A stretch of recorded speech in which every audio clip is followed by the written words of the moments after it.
Right. Good morning. Good evening. Good evening, everyone. Welcome to the meeting of full council this evening. I'm the Mayor of Rugby and I've got a very croaky voice at the moment and a bit of a cough, so please forgive me if I have a little coughing fit. So I'm Councillor Maggie O'Rourke and I'll be chairing the meeting this evening. This meeting is being web streamed to the public through the council's YouTube channel. During the meeting, if you wish to speak, please use the push button to talk button on the microphone in front of you. Before we begin the formal agenda, I will ask the Chief Executive to provide details of the evacuation procedure for those present. Thank you. Good evening, everybody. There's no fire drill scheduled in the building this evening, so if the fire alarm sounds, please make your way out of the building, down the main staircase and out of the main doors on the town hall and congregate at the entrance to Caldecott Park. An officer of the council will give instructions on when it's safe to return to the building. Are there any apologies, Chief Exec? Madam Mayor, we have apologies this evening from Councillors Edwards and Mrs Maldis. Second item on the agenda, to approve the minutes of the special meeting of Council held on the 6th of February 2024. I move that the minutes of the special meeting of the Council held on the 6th of February 2024 be moved and adopted. Who will second the motion?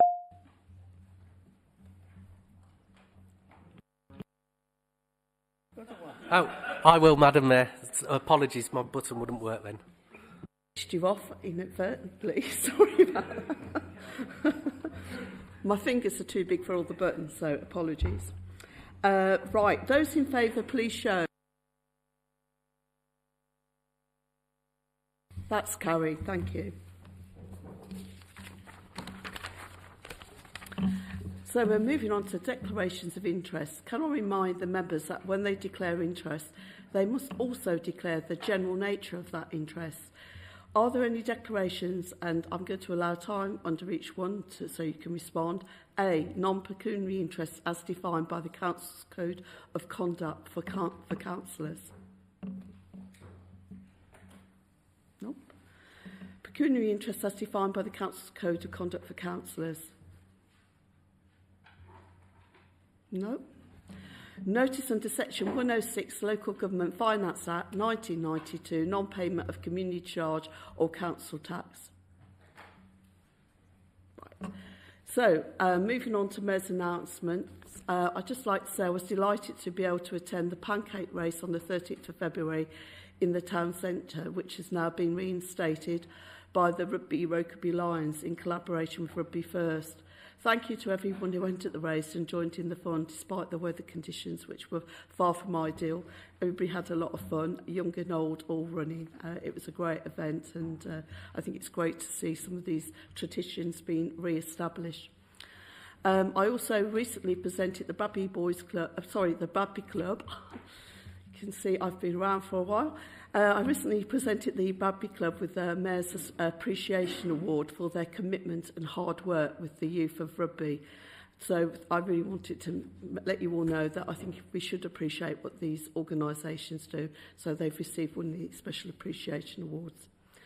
I also want to thank everyone for their very kind donations to Hope 4 in memory of Brendan, which is now not far shy of 5,000 with gift aid and everything else. Thank you so much. And that's for the public as well, not just people in here tonight. There's also going to be, at the Seven Stars pub on the 12th of March, there's going to be a sort of fundraising quiz in memory of Brendan as well. And I will be asking for that to go to the Rugby Club, which Brendan and my son and my grandson have all benefited from.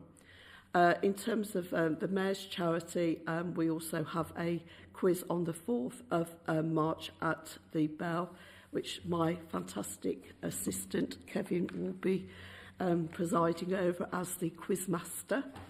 I'd also like to say a big thank you to everyone, and obviously Simon and Datcha, who managed finally to jump out of the plane on the 31st. So well done, and to the officers as well. With all the indirect and direct donations, which we've had from lots of different places, and we've just received another £500 from the male voice choir. And with the sort of other generous donations, we've hit over £11,000 now for the Myton Rugby charity. So I'm really, really pleased about that, and I thank everybody for their support. So moving on to item 5, questions pursuant to Standing Order 10. Are there any questions, Chief Executive? Madam Mayor, there's 3 questions this evening. The first question is from Councillor Ms Livesey. She submitted a question for the Leader of the Council, Councillor Paul, regarding the total social value of initiatives taken since adoption of the Public Services Act 2013. Do you have any supplementary questions, Councillor? Thank you, Madam Mayor. Yes, I do. So it's 11 years since the Public Services Act came into force, and all I can ask, is that it? 4 kids on work experience and a bit of curriculum enrichment at school? You've replied. Yeah. Thank you, Madam Mayor. Thank you for your question, and thank you for your supplementary question. However, you will realise it's a very complex issue, what you've raised. I will work with officers to get you, if possible, a fuller reply, Councillor Livesey. Any more questions? Madam Mayor, we have a second question from Councillor Ms Robinson. She submitted a question for the Leader of the Council concerning an update on the steps taken and plans to review the use of gender titles for councillors who identify as female. Councillor Robinson, have you any supplementary questions? No, just to say thank you. Any further questions? Final question, Madam Mayor, is from Councillor Harrington. He submitted a question for the Leader of the Council concerning an affirmation that Rugby Brough Council is committed to an inclusive approach to all initiatives and will seek to ensure that all future community engagement activities will include those with SEND. Councillor Harrington, have you got any supplementary questions? I have, Madam Mayor. Thank you for your response there, Councillor Paul. And as a parent who's going through the SEND process, and there's other people going through the SEND process in the chamber as well, parents-wise, and the parents of rugby, hopefully could you write a letter to the County Council for the 3 councillors who what comments they made us feel that small, and could we put a complaint in part of the Rugby Brough Council to say we don't accept this is not right, and parents out there struggling trying to get these services. Thank you. Thank you, Councillor Harrington. Can you just rephrase the question? Did you say a complaint of Rugby Brough Council or by Rugby Brough Council? Bye. I'm willing to speak with officers, see if we can get a reply for you. Thank you very much. Thank you, Madam Mayor. So moving on. To receive the report of Audit and Ethics Committee dated the 1st of February 2024. In submitting the report of Audit and Ethics Committee, if members wish to raise questions or to comment, will they please indicate they wish to do so when I call the items? Councillor Paul, will you move the confirmation and adoption of item 1 of the report titled 2024-25 Capital Strategy and the Treasury Management Strategy incorporating the annual investment strategy? Madam Mayor, I so move. Who will second it? Madam Mayor, I will second it. Councillor Paul, would you like to introduce the report?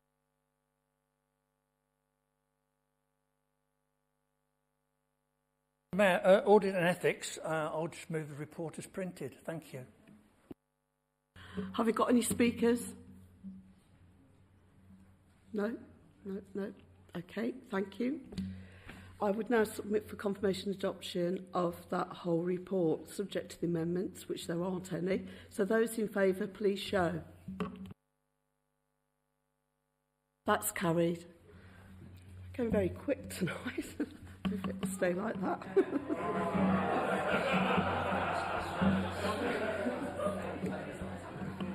Right. To receive the report of the Cabinet dated the 5th of February 2024. In submitting the report of Cabinet, if members wish to raise questions or to comment, will they please indicate they wish to do so when I call the item.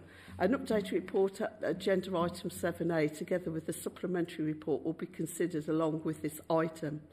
Members are reminded that the requirement in the Council's constitution that no councillor may speak for more than 5 minutes does not apply when councillors consider the annual report. Annual budget, sorry. I would ask all councillors, though, please, to keep their contributions to the point and not to repeat themselves. As you know, if previous speakers have already made that sort of a comment, please try not to repeat unnecessary stuff. And if I consider that any speech is unduly long or repetitive, I will ask that councillor to close their speech. So, please note, in accordance with the usual practice, a recorded vote will be taken on the substantive motion. Members will therefore be asked to individually to indicate how they are voting on this proposal, and names will be recorded in the minutes, which is what we do every year.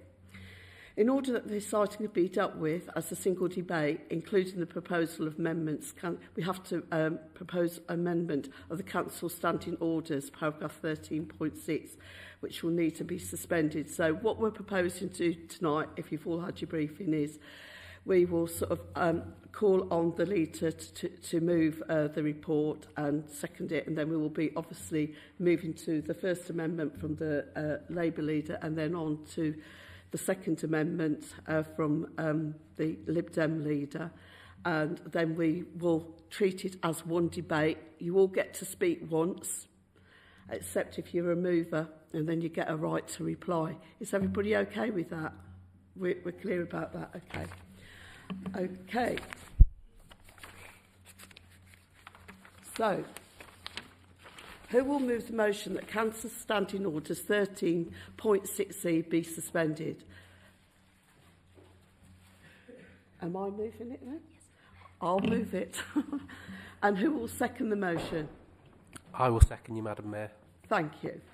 Those in favour, please show. That's carried.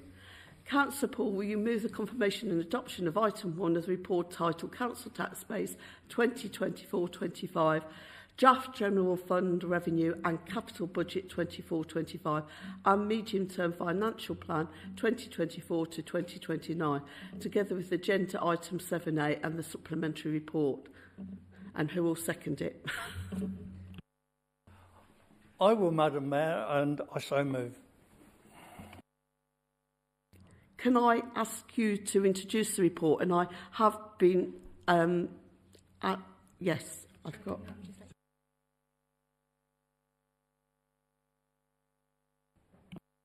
I will second the motion and reserve my right to speak. Councillor Paul, would you like to move? Thank you, Madam Mayor. Madam Mayor, firstly, can I thank sincerely and my heartfelt thanks to John Illingworth, our Section 151 officer, and indeed his team. Without his input, we wouldn't be here today. I'll refer to him as John, as I always have since he joined the team and his arrival at RBC. Since his arrival, John has worked on the principle of a worst-case scenario for this council, which is the only way to prudently plan financially.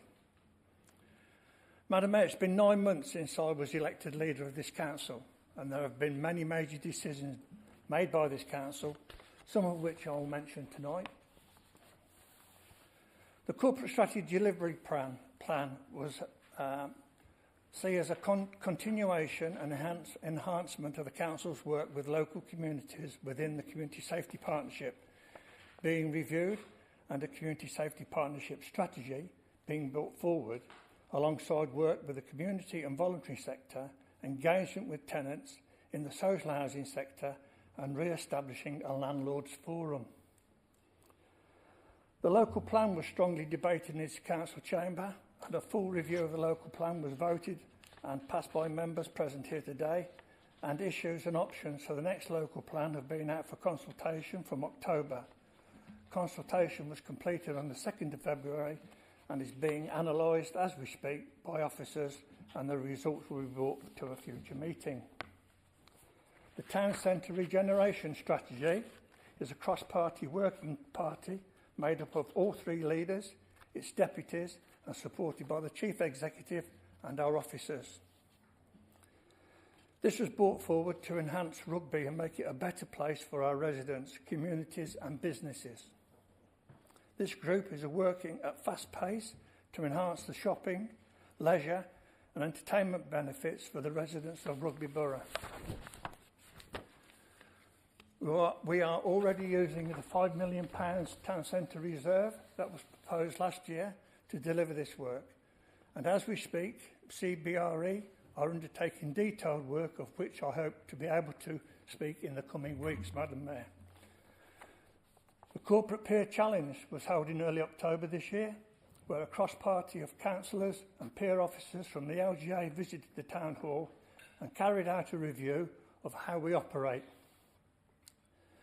The peers interviewed senior officers of the council, members of staff from all departments, councillors from all groups and key external partners who work closely with Rugby Brough Council. On conclusion, Madam Mayor, the peers advised 8 recommendations for the council to progress and stated that the council was in a sound financial position.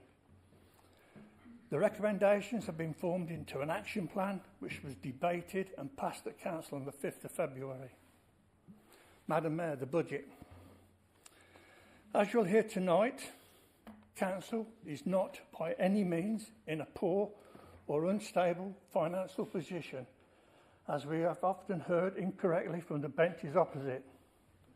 Rather, you will hear from myself and colleagues that we will set a balanced budget that is fit for the future of rugby and its citizens.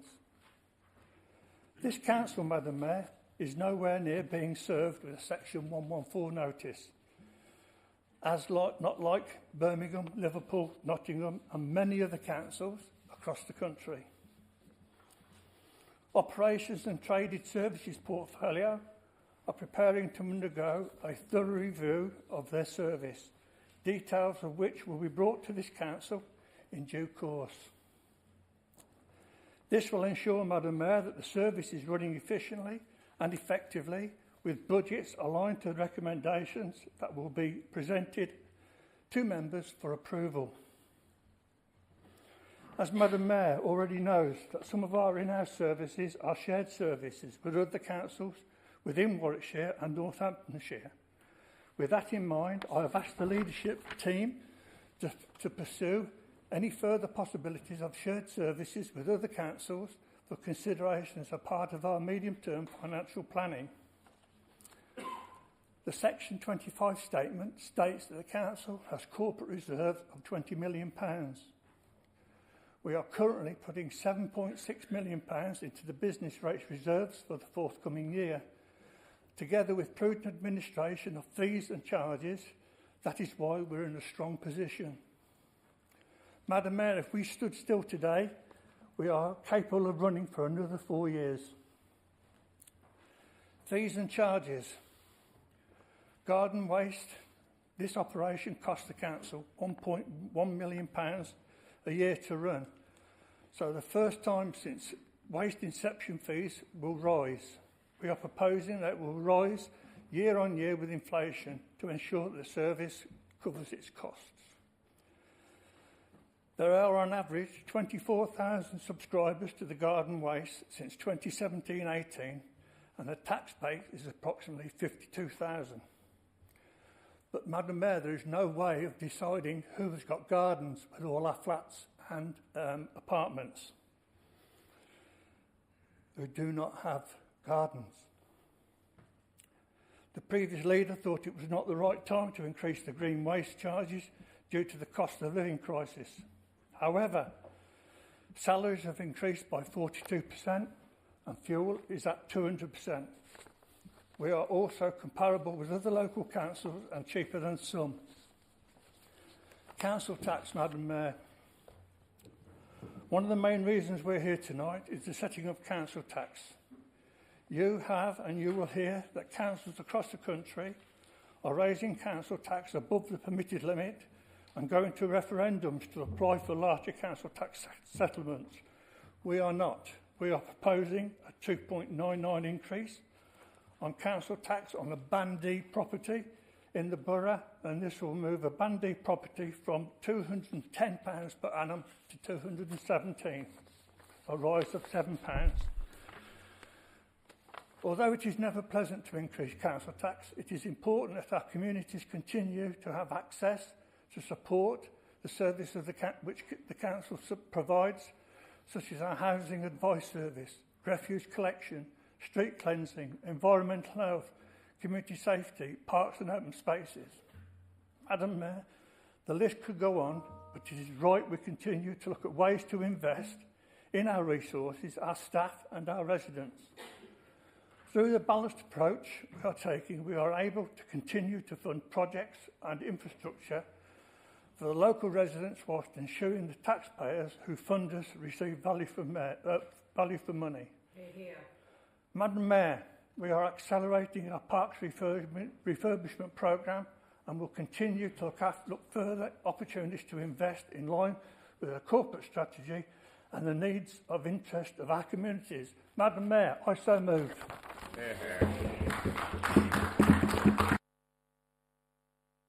Speakers, please.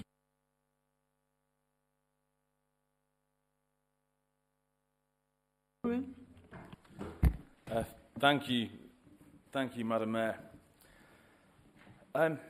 I'll start equally to thank John and his team and also to my colleagues. We have embraced this last couple of weeks to really get stuck into council finances and systems.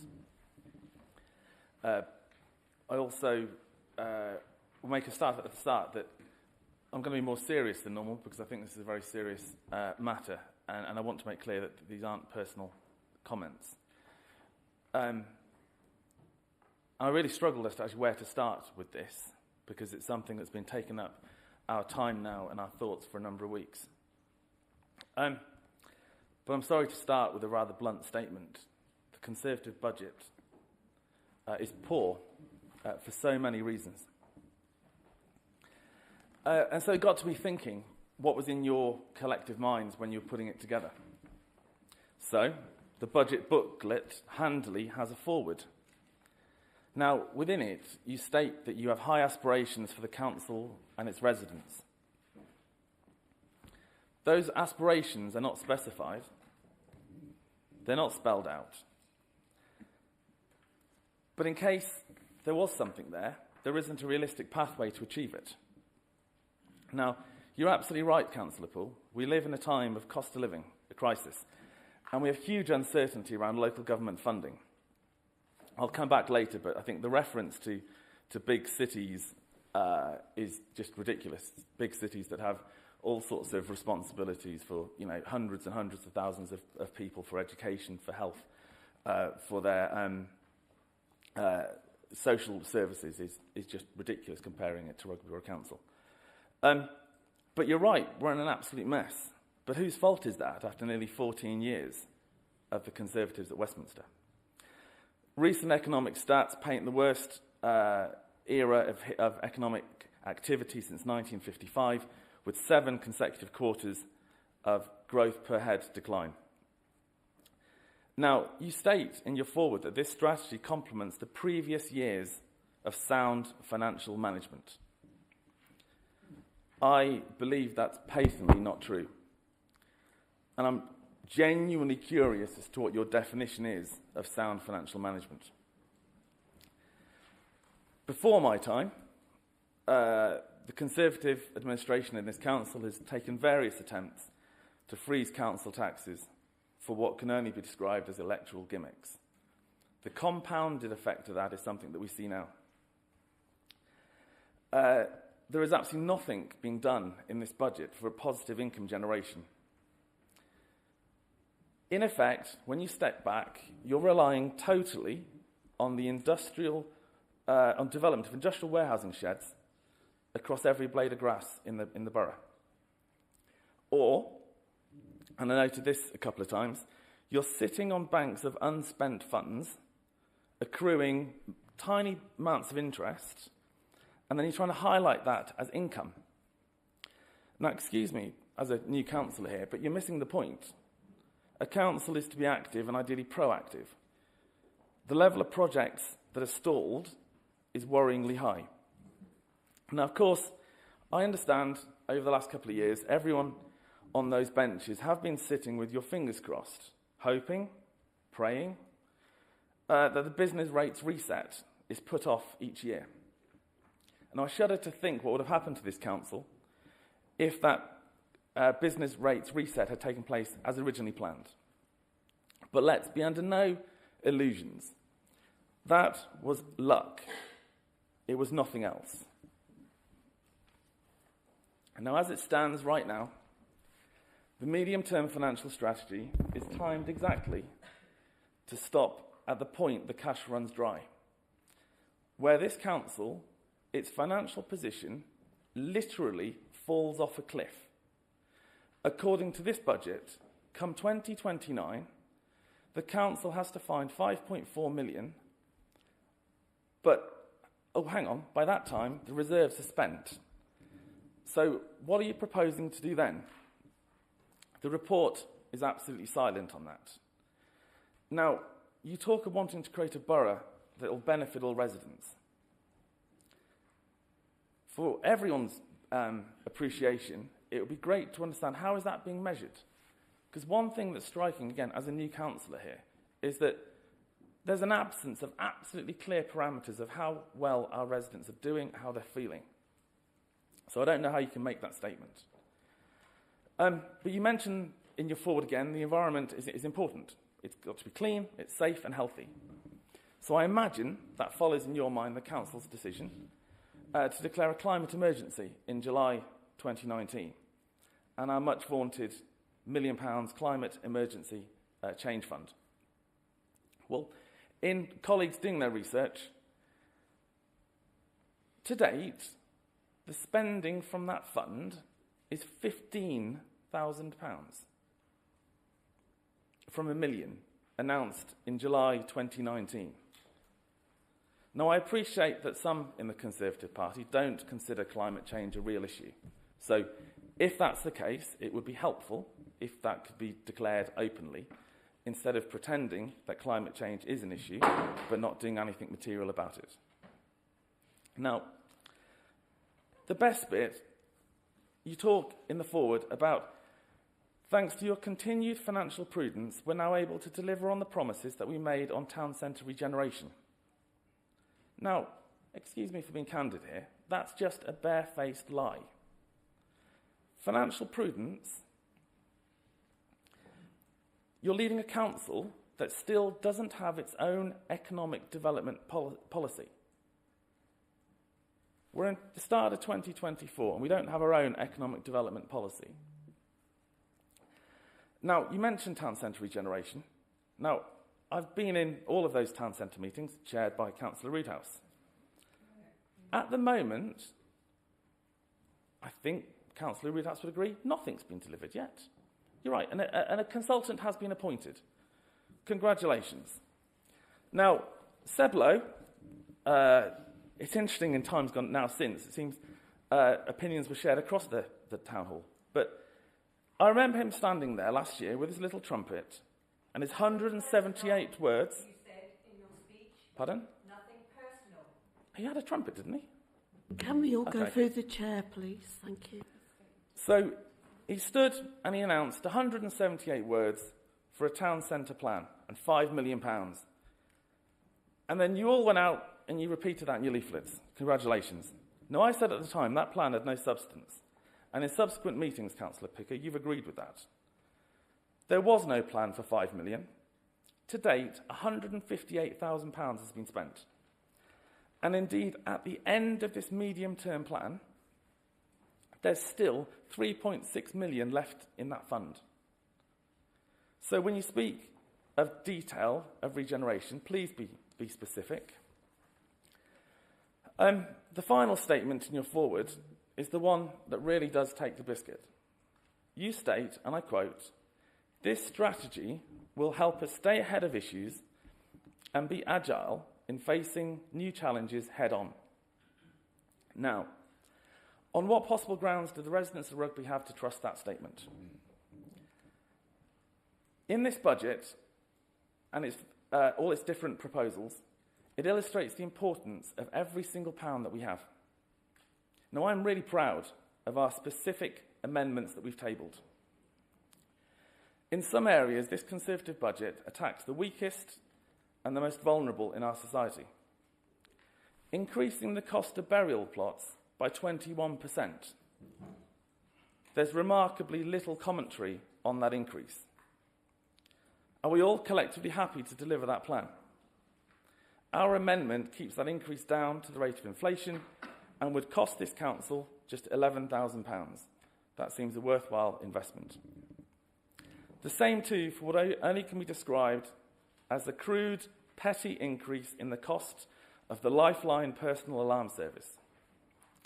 Given the cost of living crisis that's been alluded to, anything that carries the headline of an increase carries the risk that someone struggling to afford their day-to-day life says, no, I won't carry on with that. Our proposal to instead drop the cost to around £5, that could then be promoted as this essential personal alarm service down, we're dropping it to £5. That costs this council £12,000. I can't think of a better £12,000 to spend. And then there's green bins. Again, I remember Councillor Lowe trumpeting, excuse the phrase, about a price freeze. Now, clearly, the reality of the Conservatives' position on the environment becomes apparent. Are you serious with a 20% increase? It's absolutely scandalous. And where's the environmental impact assessment of the assumed 1,000 households that choose not to take it up because it's increased to £48? The council, as we've heard, is already stalling on its commitment to climate emergency, and we're about to go ahead and compound that position further. So, just going back to that statement that I made, about your statement, about being fleet of foot and agile.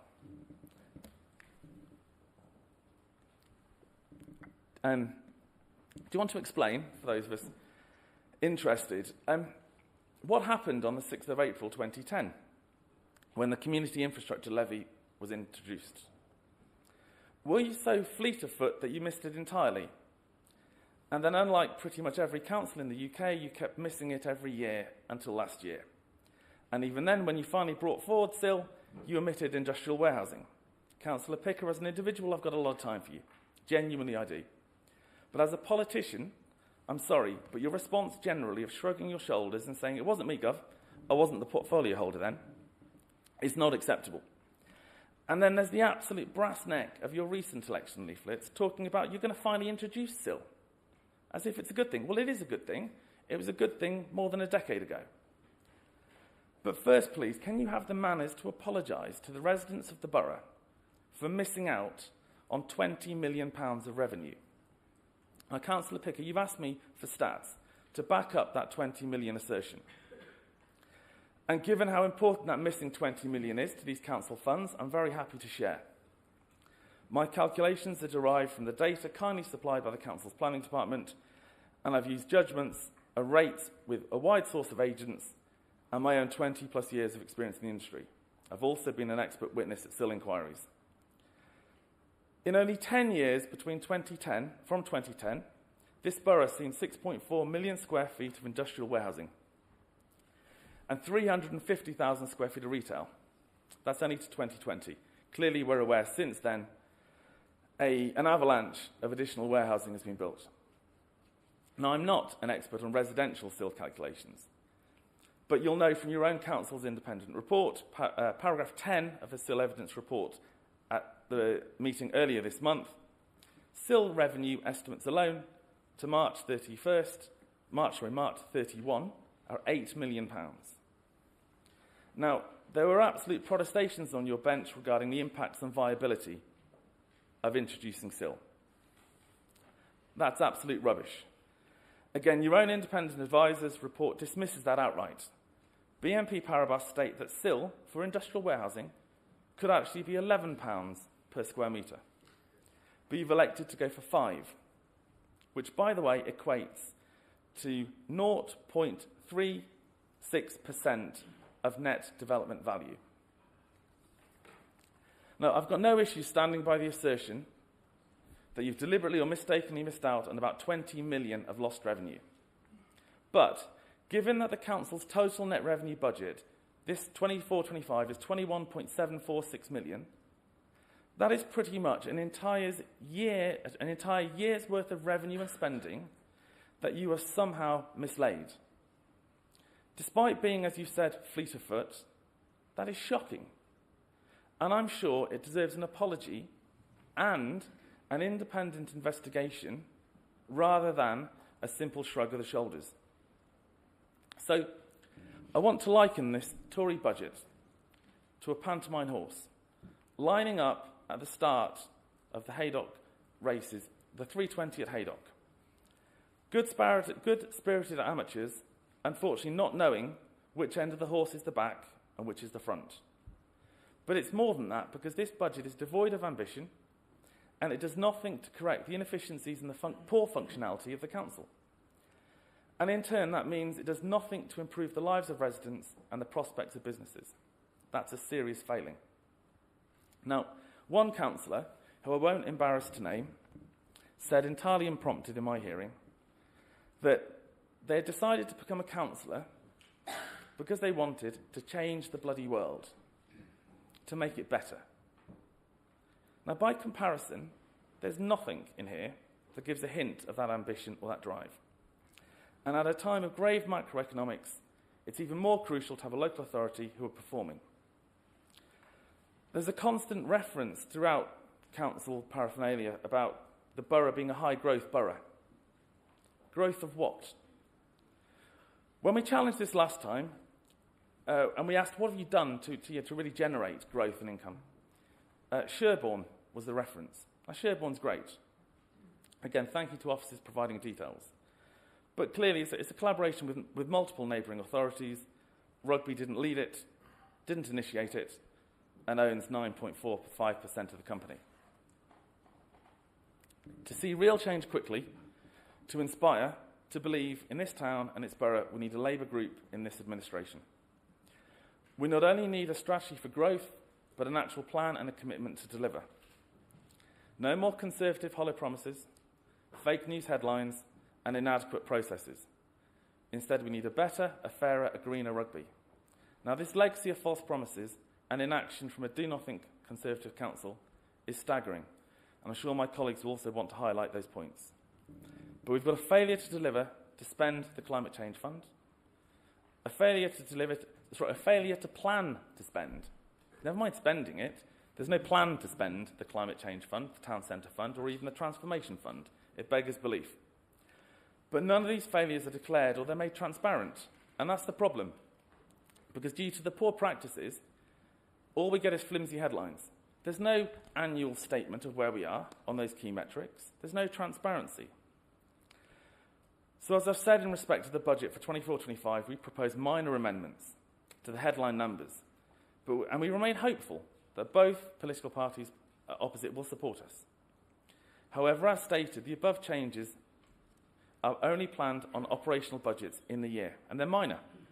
Instead, post-May, if we're in the administration, we'll commission an urgent review of all council structures, operations and services. We'll bring an independent expertise with a remit to make this council fit for purpose. Unlike the Conservative administration, everything will be done in open black and white. Full transparency, full details. Decisions justified and business cases laid out.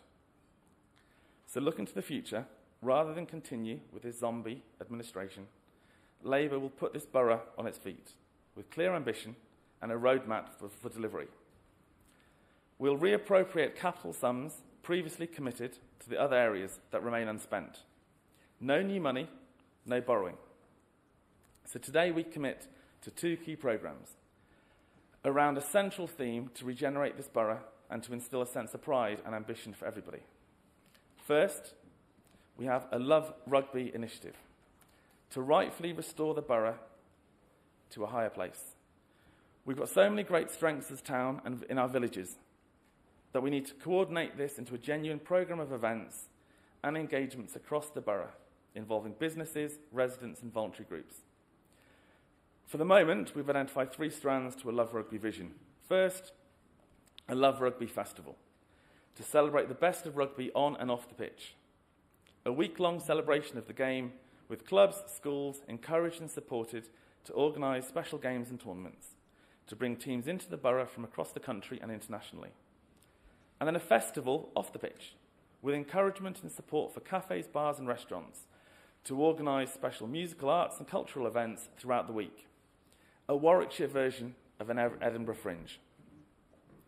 The council will support this annual event with a dedicated events team, working in collaboration with schools, clubs and other local bodies. A budget has been identified in our proposals and a target that it becomes self-financing by year 4. To start, we'd like to go with the sport of rugby, but a commitment to explore opportunities for other sports and disciplines. Now let's make this a great USP for the town. We're centrally located, we've got some great grassroots facilities. Second, we'd like to go with a Love Rugby Community Annual Awards. Attracting corporate sponsors along the way, the vision is to highlight the best of the borough, to unify and to celebrate the work of volunteers, groups and socially minded companies. We've allocated a budget and a target, again, self-sustaining by year 4. I'd also like to touch on the third point, called key asset protection and support. Now, in this borough, we're blessed with some amazing cultural and sporting assets. Some are in a very strong position, such as Rugby School. Some are in a more precarious position, such as Brandon Stadium. Now, as part of a Love Rugby initiative, we'll commit funds to supporting community groups to both protect and enhance our borough's key cultural assets. Brandon Stadium here is such an obvious example of what could be achieved. Its current status, let's be candid, is in part due to an absolute failing of the Conservatives' planning policies. It should never have been threatened. Instead, we'd want the immediate policy development via supplementary planning notes to appropriate protection for our key assets. That would lead to a robust conversation with landowners as required, as necessary. The council is then in a position to look at CPOs. That, allied to a properly funded scheme to explore the ways and means to bring Speedway back to the stadium, is a deliverable plan, not just hollow words. The Love Rugby initiative is just a start. More important, it's a single, clear, strategic vision to give the town a better future, and the villages. Now, we're calling this next part of what we want to do 2035. Rugby 2035, because we think it'll take a decade to renew this borough. The aim, very simply, is a material performing better on all metrics.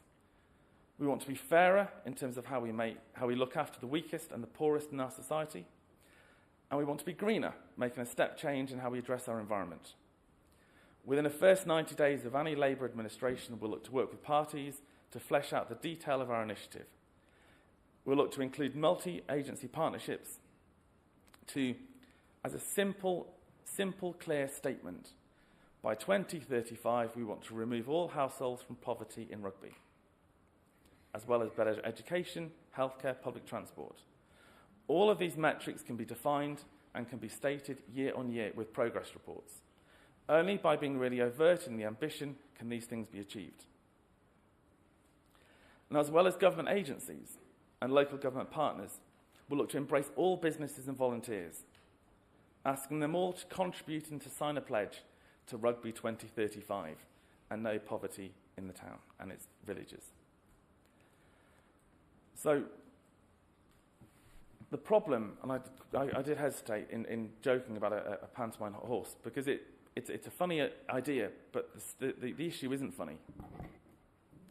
Because by not having that level of detail and control and leadership of the council, it's staggering to find out that 1 in 5 children in rugby are living in poverty.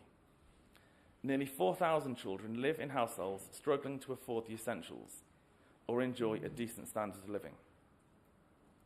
So be in no doubt, our Rugby 2035 vision has 2 objectives. to raise the ambition and opportunities for every resident and business in the borough, but to make Rugby a place to aspire to live in, a place where residents are proud to call home, but instead of being worried about losing our key businesses and key employers, we want this to become the place to be. Never mind becoming a ghost town with logistics warehouses on every horizon, we can actually curate and deliver a strong local economy, and one that feeds on its own organic investment. But equally, just as importantly, we've got to act as a council that is totally transparent and honest. There should be clear indicators of how this council is performing. So, to be absolutely clear, our unadulterated commitment is to remove all households from poverty in Rugby Borough by 2035. And I'd really welcome everyone here this evening to work with this Labour group to make that vision a reality. Thank you. Can I ask if there's a seconder to that amendment, the Labour amendment? Madam Mayor, I would like to second that amendment and reserve my right to speak. Speakers? So who does? Thank you, Madam Mayor. Can I move the Liberal Democrat amendment this evening? I think I have a seconder somewhere. Where to start, really? We're all at the same place in relation to council tax and spending, medium-term financial plan. The money is there. So we are talking about ideas. We are talking about what we want to present and where we've come from, where we want to go to within that. And can I thank the Labour leader for laying out the manifesto for the May elections, so we have a clear position about what Labour is standing for going over that, and we'll be releasing ours over the next few weeks as well. And of course, I no doubt that the Conservatives will release theirs, and then we'll have 3 documents on the table, probably because this May elections, who knows what's going to happen afterwards. There may well be a sea change of how things operate within this local authority, and they may have to do that, and that's fine. There are things in which the Labour leaders proposed tonight, which chime, I think, with all of us, and I've seen things over the years from the Conservative leader likewise, and probably from our group as well. So it's a matter of how we actually progress that as a local authority going forward. And the District Council Network, which is a local government association, of course, sub-body, Conservative-led, but totally cross-party, actually fundamentally makes the point about the financial crisis that local government is in. So whilst, big cities are mentioned, actually district councils and borough councils are being, hit hard. There's the homelessness and the housing and the preventative services, which are all being hit hard. At the same time, we don't have the funding or resources to do that. And we see increasing mental health issues and public health issues coming through at the same time, as well as, lower aspiration from within the town about where the town of Rugby is. So I would totally agree that we need to move faster. And somebody's been chairing that town centre regeneration group. Hopefully, both parties would agree that actually we have seen a bit of a step change in how that's operating. We want to meet, or should be meeting, every 4 weeks. And certainly there'll be a message back from officers tonight that, there's no point having 2 meetings when we can get away with one and make decisions, because we need to make decisions and we need to make that movement and we need to get on with it, really. And I think that was coming out the other night. So I'm extremely clear around the future of rugby, and you'll have to wait a couple of weeks to see where we go. But I was quite interested by the Labour's better, fairer, greener. I think we used, caring, and we've used fair. I think we all use it now, don't we? So, it is words, but can we turn the words into action and actually deliver? That's the key point, really. And it's tonight to do that, in the sense of what the budget that's been presented as where we're at. I personally, as a group, we put forward an amendment to bring forward to what was being presented to us, because I didn't feel that tonight is the time to sort of press the nuclear button. Because certainly if we vote with you guys tonight, you guys will walk out and that'll be it. There'll be whatever administration it'll be, and we'll have to see, and I can see the chief executive sort of wondering where does that leave us all then. Probably, who knows. So, but after May, that may well happen. And I think that is the proper and right time to do it. And so it's right to get these things out on the table now, and let's talk about them now, and let's have that open debate and discussion as we go through the election cycle as well. And, you know, if we have to put money into that, to do that, that's fine. And I think that's the proper way to do it, and probably the grown-up way to do it as well. Moving to our amendment, climate change has been talked about. We have not moved fast enough on climate change, and I think everybody on that climate change working group would agree with that. We have not gone quick enough. We are not delivering the strategy. We're not getting in there. And I don't blame the Deputy Chief Executive, because he's it. You know, and what else are you delivering? The strategy, any strategy that comes along, it goes to him, really. So it's quite clear, if you want it delivered, we need to do something about that, and hence why we brought forward the proposal to establish a full-time post around that at grade F to deliver on that strategy. And that person will actually then help and coordinate and actually start that work, hopefully take some of the workload off our Deputy Chief Executive to allow him to do other things, but actually reporting to him and to the climate change group. And we do need to move faster with the investments, and I do know that there is some really good work going on in Rugby about establishing a Rugby Eco Hub at the Age UK site, and discussions have gone on there, and hopefully we can get to an agreement and some funding that will go towards that, and that will actually start progressing that particular place to have that Eco Hub, that centre of excellence in Rugby that doesn't really exist in the rest of Warwickshire. And I think that would be good. And I congratulate Transition Town, and actually one of our council officers who's been leading that work as well in starting to bring that forward and starting to deliver on that. We've allocated a sum of money, 50,000, towards the circular economy. As certain people who know me, it's one of my pet loves, the circular economy. I think it's absolutely brilliant. That's where we should be. We shouldn't be on linear economies. We should be on circular economy, and hopefully we can do a lot better job around that. And that's why the consultants who were speaking to us yesterday about public realm were talking about donut economics and this, that and the other. It's great, I love that. So, I mean, that's where we need to be at and what we need to be doing. But in the corporate strategy, actually, has it there, has it listed, it's out there. This funding is about actually making sure it happens and actually making sure it goes into there. And that is through the community education, recycling, using innovation, composting, waste reduction, because we all know that we've got the food waste collections coming down the line, and we're going to have to do more work about that. And this work will link into the Eco Hub and to other bits within the town. And we can do all this within months. You know, as long as we all get together and not fight each other, we can do it because the money's there to do it. You know, the leader of the Labour groups mentioned that. You know, the money is there to do it, so we can just get on and do it.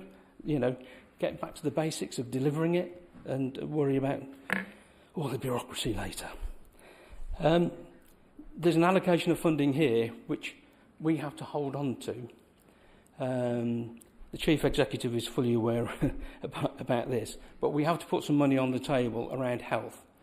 The health world has changed. We have this thing called the Integrated Care Partnership, another load of bureaucracy, another load of talking, another load of meetings.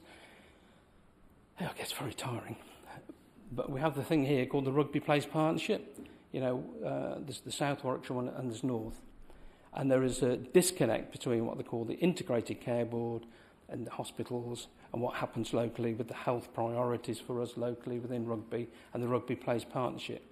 And there's another body, it's called the Warwickshire Care Collaborative. I know because I sit on it. Not the Health and Wellbeing Board, because I think you sit on that, don't you? I don't know. But, you know, so, and that Care Collaborative, the serious point about the Care Collaborative, it is making decisions. It is going to be a full committee of what's called the Integrated Care Board. It is going to make decisions about urgent care, out of hours for GPs, down at St Cross. It is going to be making decisions very soon about continuing health care. It is going to be making decisions about palliative care. Not next week. It's going to be in about the next couple of months.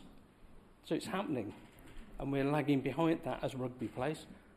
South Warwickshire is way ahead of us, and North Warwickshire is also steaming ahead. We are being left behind.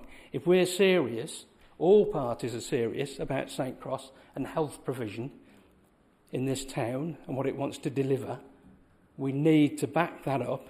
And I know from meetings I've had, with UHCW and other places, South Warwickshire, Swift and the rest of it. I think they're ready to put the money in to actually get some backup and some support to help us develop and go faster. We don't have the folder on the shelf from the Integrated Care Board say, here's £1 million. What are you going to do with it? Health inequalities, public health, what are you going to do with it? The plans and the priorities for this place are not here.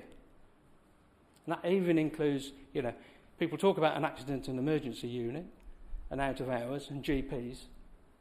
We need to know exactly what that would look like and how that will go forward. This money is going to be put on the table and the partners are going to be told, you put some money in as well, we can unlock and we can move faster around that. And that's what that's about. The green bin charge. Here we go. Let's spend the rest of the night talking about the green bin charge.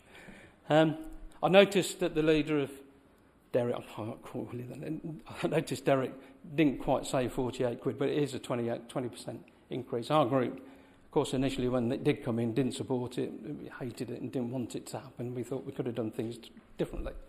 We've had some interesting discussions in our group, as you can imagine, through this, as this has gone forward. Some quite tough talking.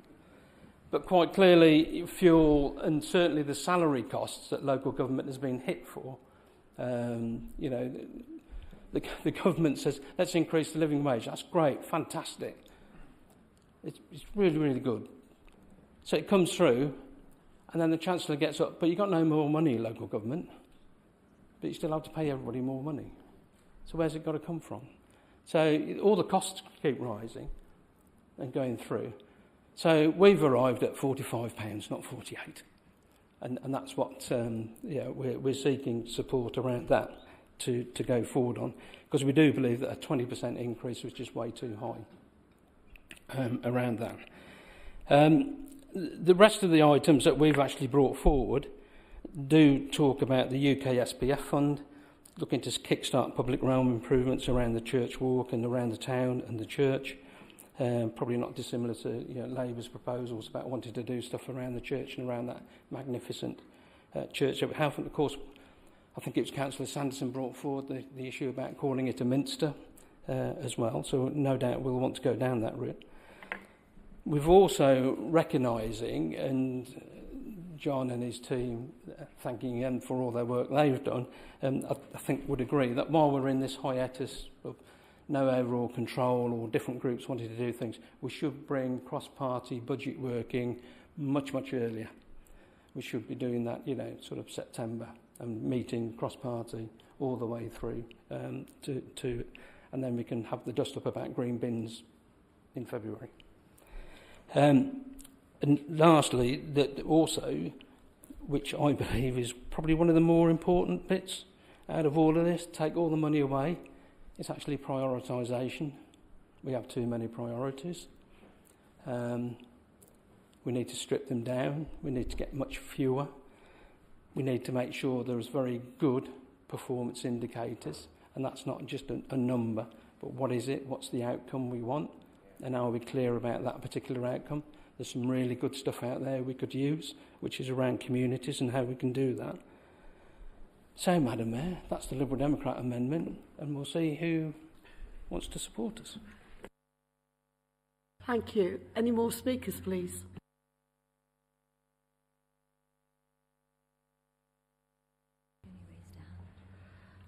The Chief Executive is asking if you could formally second... yes, I'll second the amendment, Stand Madam Mayor. Yes, I'll second the amendment, Madam Mayor. Reserve my right to speak. Yes.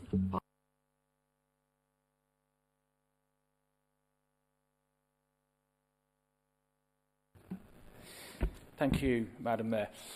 Yeah, I think I wasn't necessarily going to speak this evening, but I think Councillor Woodhouse has touched on the controversial issue of the green bin charge, and there's no doubt about it. It has been a interesting and particular debate in our group.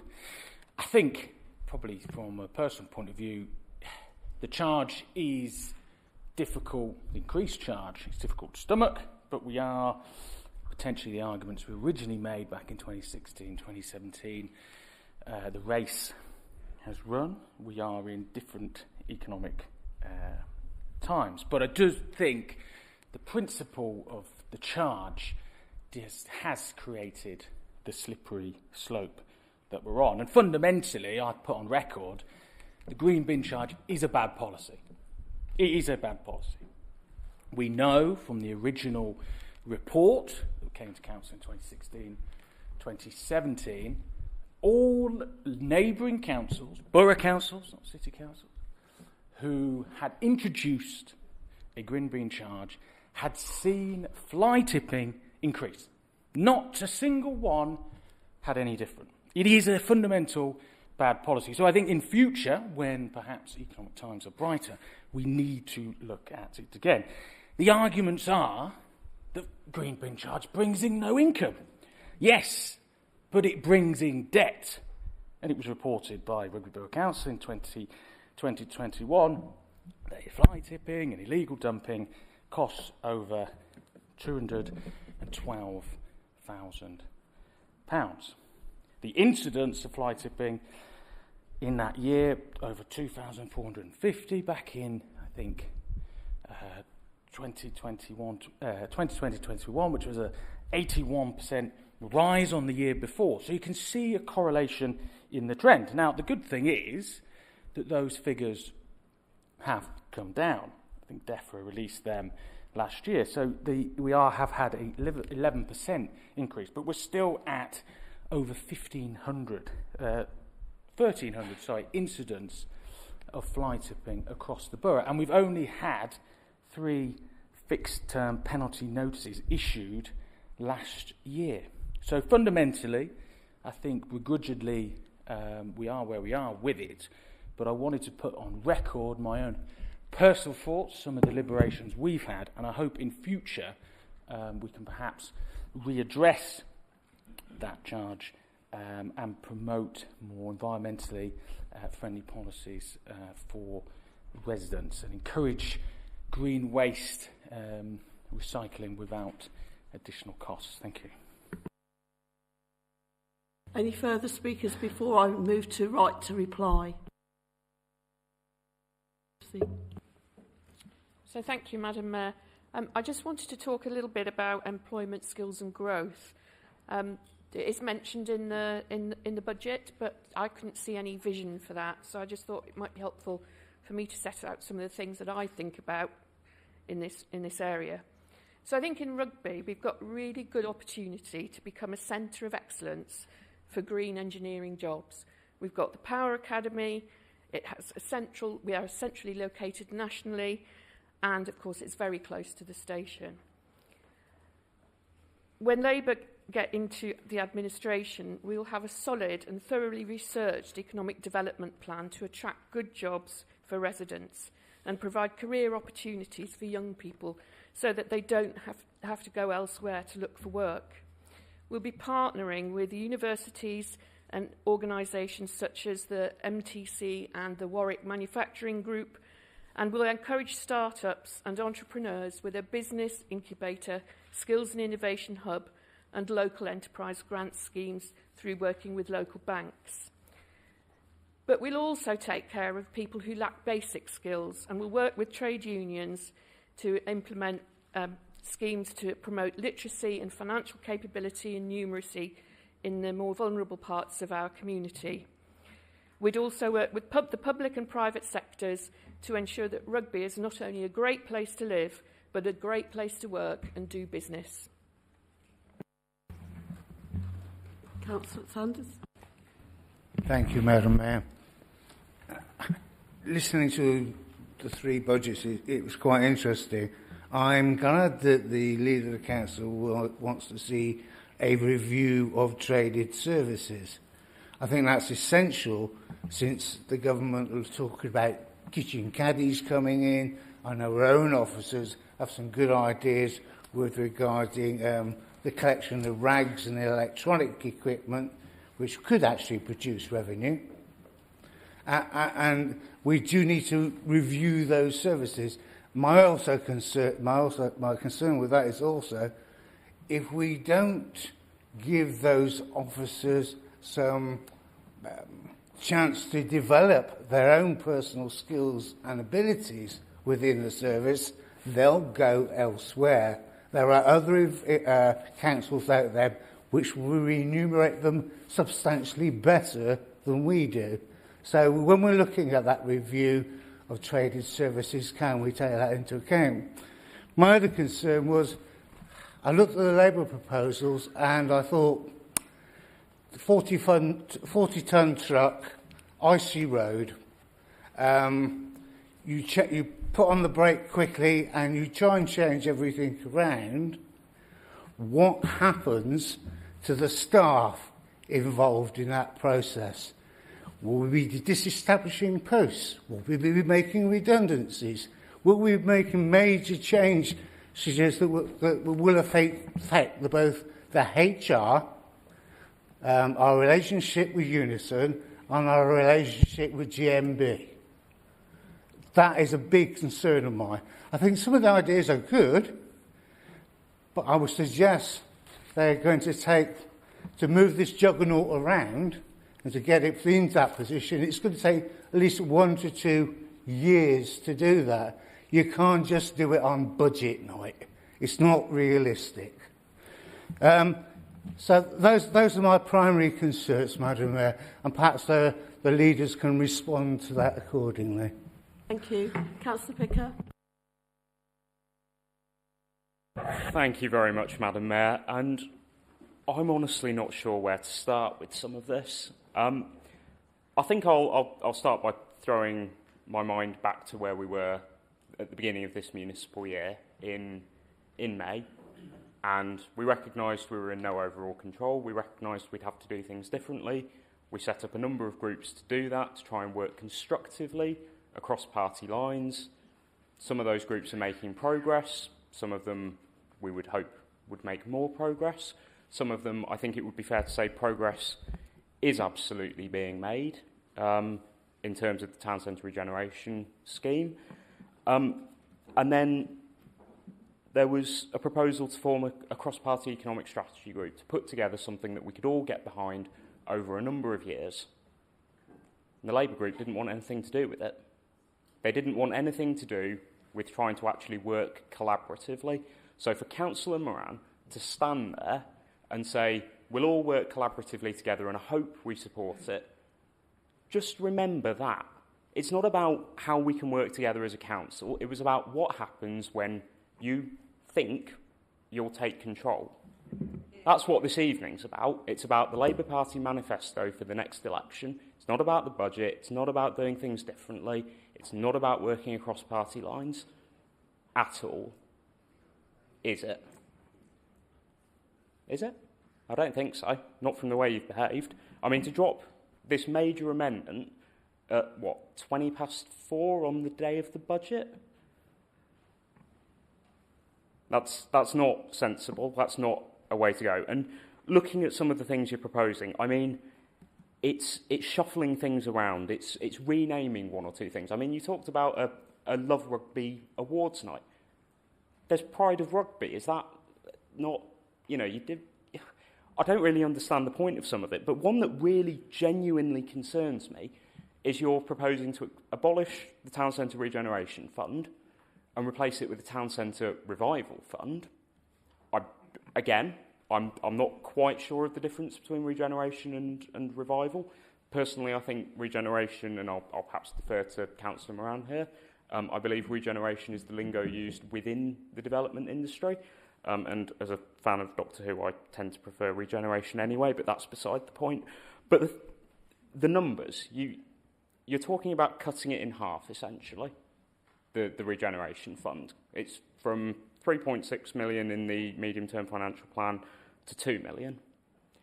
And you talked about the work of the Town Centre Regeneration group and the things we've heard from external sources and from Stockport Council and from developers, from CBRE.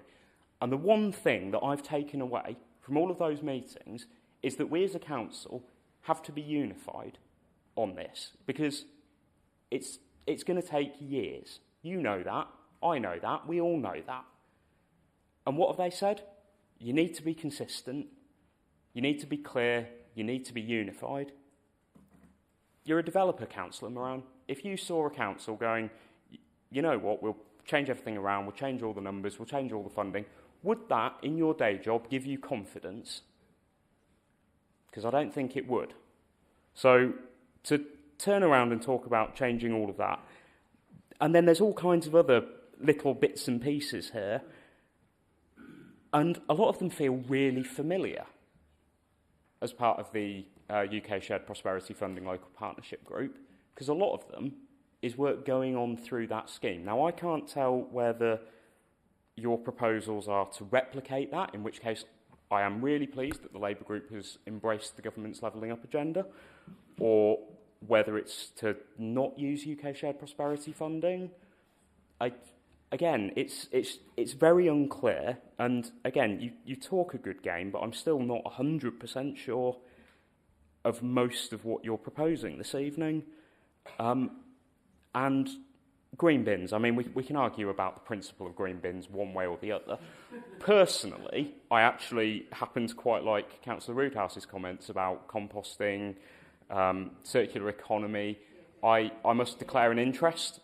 I have a compost bin at home. I don't have a green bin. Everything goes in the compost bin, a little bit of compost accelerant or whatever it is, and then I use it the following year on my vegetable patch. So I actually will be supporting the Liberal Democrat amendment this evening. I don't agree with all of it, but we're in a different reality. And I think we on this side have acknowledged that, and we have tried to work across party lines. In some places, that has been successful. In other places, it's not. But I don't think it's from a lack of trying on our part to try and actually bring things together. I also do have to agree with the comments of Councillor Roodhouse. I know, I'm as surprised as you are. In respect of our Deputy Chief Executive and the work of the Climate Change Group, look, my dad's an accountant. I don't believe that value is in how much money you spend. It's what you end up doing with it. A lot of the work that's gone on has been in terms of baselining, in terms of strategy development, in terms of where we go from here. Because the truth is that this authority is not a massive emitter of carbon. I think we all know that. And a lot of the work that can be done is being done through a number of other schemes, such as our council housing stock regeneration. But what I think we do need is some additional officer resource in terms of bringing forward those ideas, developing them, working with other authorities in partnership, as Councillor Roodhouse has alluded to. So I'm happy to support that this evening. I'm not going to reopen the still argument. I feel like a broken record. I'm sure Councillor Moran does as well. But again, the Labour amendment, it's all just words. It's all just taking a whole load of money that's already there and shuffling it around, sticking a fresh coat of paint on it and saying it's all new. It isn't. It's not a plan. It's not a strategy, and I won't be supporting it. Thank you, Madam Mayor. Thank you. Councillor Harrington. Thank you. Talking about town centre, I think there's things we can do, and I think we need to do it urgently. Regarding St Andrew's Church, £480,000 will cost us to make it the building it should be. So with the diocese and Historic England, with Initiative Works, clean exterior, replace security railings, get rid of ugly window shutters, and also introduce environmental friendly lights. This will give us a set piece for the town centre. Town centre market, central market, I think we need to go to having our own market, not subsidise it to somebody else. We need to take ownership of it. We need to give local businesses who want to be part of it in the stores, and also making sure everyone, not just in town centre but outside town centre, that can come in and show off their products. Residential sites, we need to look through the brownfield sites to produce more social housing. I know we've had round gardens and Buy It Place, but they're replacement homes. They're not new homes, because we're going to have less social houses once these brilliant properties are put into use. we're going to lose houses, and we need to really push for that. Thank you. Speakers, before we go to the sort of right to reply. Councillor Bonnet. I know I'm short. Thank you. Thank you, Madam Mayor. So I feel that from the perspective of my residents, being that I represent Ben Ward, what Councillor Harrington has just covered regarding the town centre revival is really pertinent. So obviously a significant chunk of the town centre is part of Ben Ward, and residents that I have spoken to definitely feel that there hasn't been any sort of tangible progress being made to rejuvenate the area. I know UKSPF has just been alluded to. I would, back the whole government's levelling up scheme if it was actually being used. Part of the UKSPF mentions it needs 3 investment priorities, one of them being community. Specifically in community, it says support for local arts, culture, heritage and creative activities. Obviously, I've been trying to work on that for the 9 months I've been elected. It's been very difficult to do that. It's just been sat there, so there's been no investment there. So I don't know why we're mentioning that. The town centre can't stand any further delays. It's so encouraging to note that businesses, pubs and restaurants, etc., that are doing their best to bring positive footfall into the town centre and contribute to the positive culture of rugby. But there's urgent need, I think, to form a new service level agreement with Rugby First, or a similar body, so we can support those who are doing their very best to keep the town centre vibrant and ensure a positive and meaningful collaboration. A key focus for me, which I think is abundantly clear in the Chamber, it's the only thing I've harped on about, is to find ways to regenerate the town centre by supporting the wealth of artists and creators that we actually have in this town. So, as I'm sure you've seen, we propose to complement we propose that to complement all that has been mentioned so far regarding the rejuvenation of the town centre, that we look to fund a series of small-scale stage areas so that talented musicians, street performers, painters, artists, etc., volunteer groups as well, could help to entertain in new town centre crowds.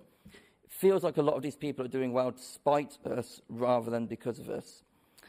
I've seen firsthand the willpower of residents myself in Ben Ward and the wider community trying to host these events.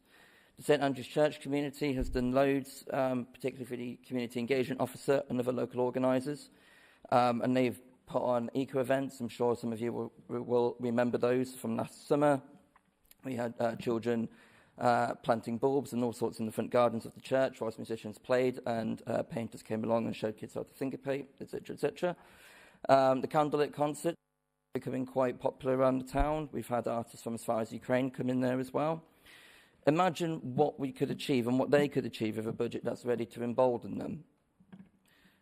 So many in the Chamber vocalise their love of the arts. It's just a shame that it doesn't feel like it's come into fruition in the proposed budget so far. So I'll just finish on this. So in addition to this, we would seek to budget for the initiative to improve the town centre's live music ecosystem, which was raised through Councillor Singer's and I's notice of motion back in the summer. The budget does not need to be extensive. It could be used to facilitate a website, which I know we've been working on in the Task and Finish group, that could help the council to have an updated accessibility audit for the town centre to ensure problems are tackled and to enable good access for all residents. Rugby has so much to be proud of. We all have so much to be proud of. This budget amendment reflects our pride in the people of Rugby. Thank you. So what's the matter? Thank you, Madam Mayor. Well, time for me to come in as the portfolio holder of Operations and Traded Waste and speak about the proposal this evening before us is to increase the green waste collection subscription charge from its current £40 to how we reflect £48 per annum. Madam Mayor, it's no surprise that the running cost of this valuable service to Rugby Borough has experienced since its inception in 2016-17. They now far outweigh the provision of the service. As our leader has expressed, that the fleet vehicle costs have arisen by 200%, eye-watering, staff by 42%, and we had strike action this year. So lots of considerations. 7 years on, We need to close this gap in our finances, and the way we came to do that is we need an order of 200,000 per annum.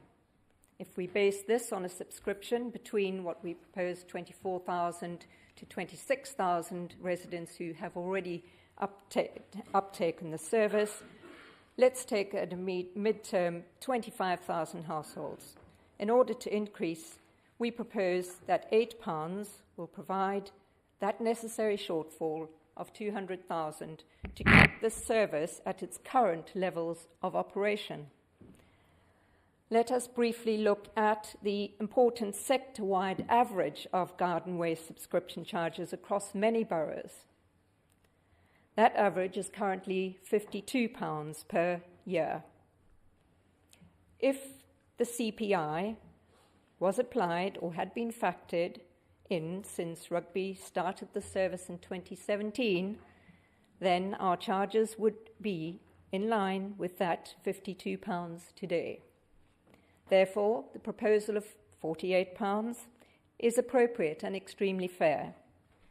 As a Cabinet, we feel that by increasing the charges in this budget for our growing town of Rugby, with a population at time of census, 15,000 people, when we compare it to towns of similar size, and I allude to what Jerry Roadhouse so importantly asked, the question was, he felt it was way too high, and I say to Councillor Roodhouse, compared to what? Let's take a look at 5 towns of a similar size to Rugby.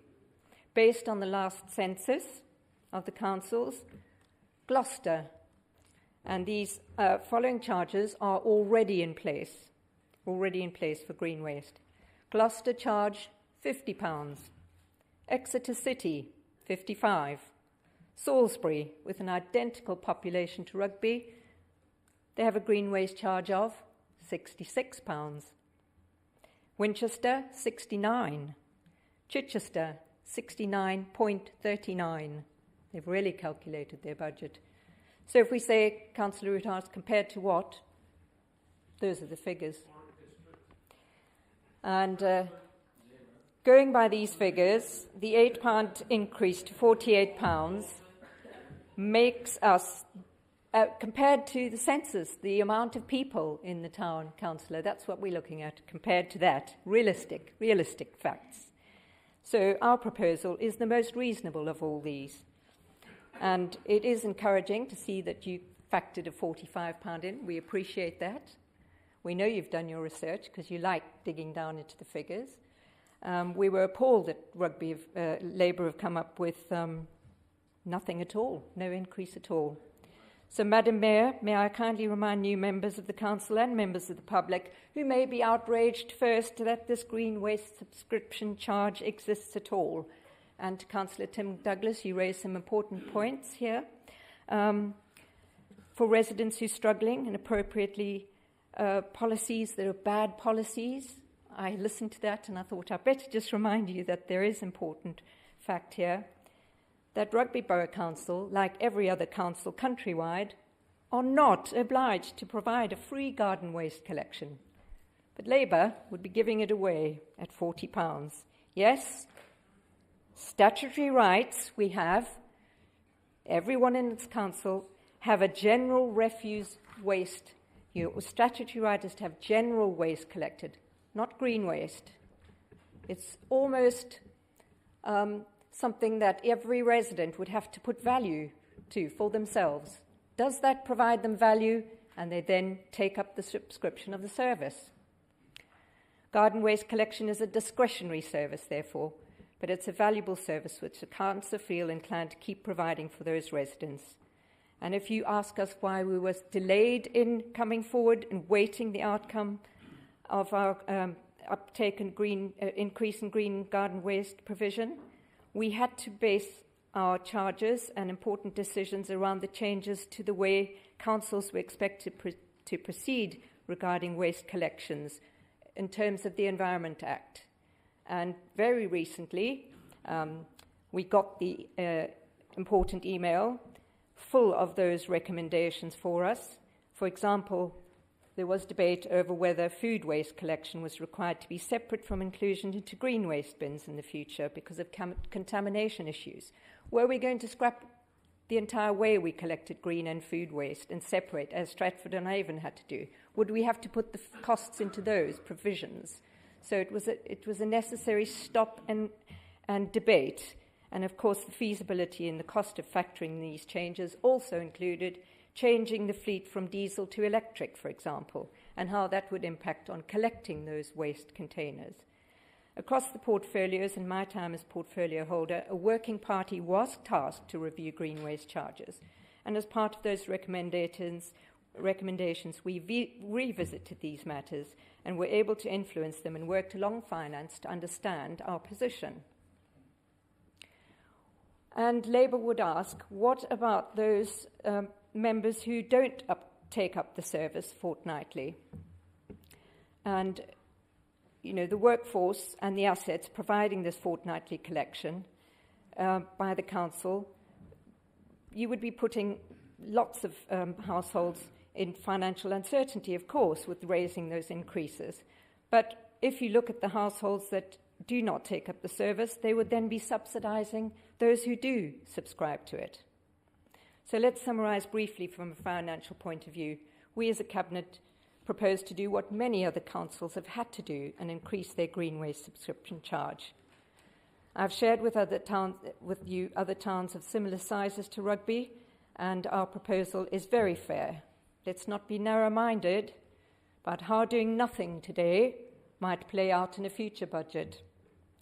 Councillors, next year the same issues will loom large on deciding how to continue running this service. Closing the doors on a service like this is not an option that we would like to see. As wisely advised by council officers with decades of experience, that is a very bad idea to discontinue a service as valuable as this. And history has taught us that these services become very difficult, if not impossible, to reopen and start again once they are shut down. Madam Mayor, valuable reasons for councillors to get behind this motion and for the people of Rugby, so we raise a hand in favour of the motion. Thank you. Councillor Mackenzie. Thank you. Thank you, Mayor. I've listened quite patiently. Hello.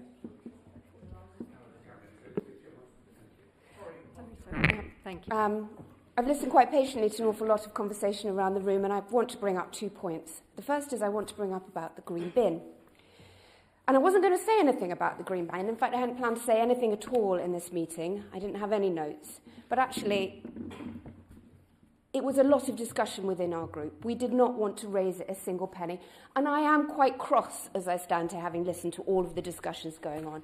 And I'm going to point at my colleagues over there on the Tory benches and say, you dropped the ball. You should have raised it a very small amount every year over those 7 years when you had the majority and you could have done it.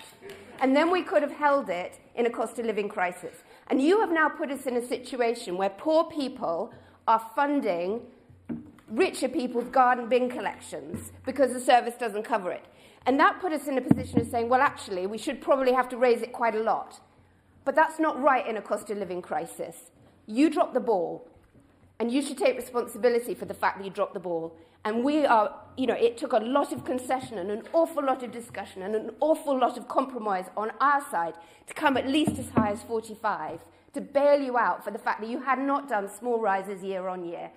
And actually, I'm quite cross about how you've just been describing it. And I'm now going to point at the other side, and I'm going to get cross over there. Just to be fair, I want to be balanced. I like to be balanced in the way I try and work with both sides, or at this point, how I'm going to be cross with both sides. We are trying to put together an economic strategy. We are trying very hard to put together a collaborative economic strategy. And again, I can point over there and say they dropped the ball for 15 years, because there hasn't been one. And that's shameful, actually, that there hasn't been one. And one of the components of that, and I've spent a long time having discussions with the officer who's working on it, is around things like festivals and bringing footfall all the way through the year. It's a big piece of work. It's a meaty piece of work to get this right. It's about bringing footfall week after week after week into our town. It's about making rugby a place where people choose to come to rugby to spend their money. And I mean rugby as the borough, I mean the villages, I mean our town. That they come and they have a lovely walk and a pub lunch, and they support our rural community villages, where they come and they spend their money in our town rather than going to Leicester and to Leamington Spa and to Stratford and to Coventry and all the other places they're currently spending their money. They're not spending it here. It is a big piece of work. And part of that is the fantastic events that go on in the town. You know, we have 3 food festivals. We have other things. I've been working with a group on a literary festival, to start with a weekend of a literary festival, which will bring in different people from Bike Fest. It's about finding things which bring in different things for different people, but it's a really meaty piece of work. You can't drop a festival on us with 24 hours notice. Sorry, guys. You know, we can't say, yeah, let's do the Love Rugby Festival, when there's actually so many things out there that can be done, and we need footfall week after week, and we need a programme that runs through the year of different things that attract different people. So I'm cross because actually, you know, this is a big piece of work. This is not just a 5-minute wonder. It needs fleshing out properly so that then when you put money behind it, it brings the results that you're expecting, and you work and you know what you're trying to achieve and what kind of footfall looks like success, and what the businesses say looks like success. How many people came and spent in the cafes? How much more money was actually spent in our town on those days? You can't just pull it out like a rabbit out of a hat. It is a big thing. And so I'm really excited to work on the economic strategy for rugby. This town could have so much going for it, and it should be a massive collaborative piece of work. But can we do things in a collaborative way? Can we please work in a collaborative way and achieve great things for our town and not just drop it on us as a kind of, boom, here we go. Thank you. Thank you. Any more speakers before I move to Councillor Raby? Thank you, Mayor.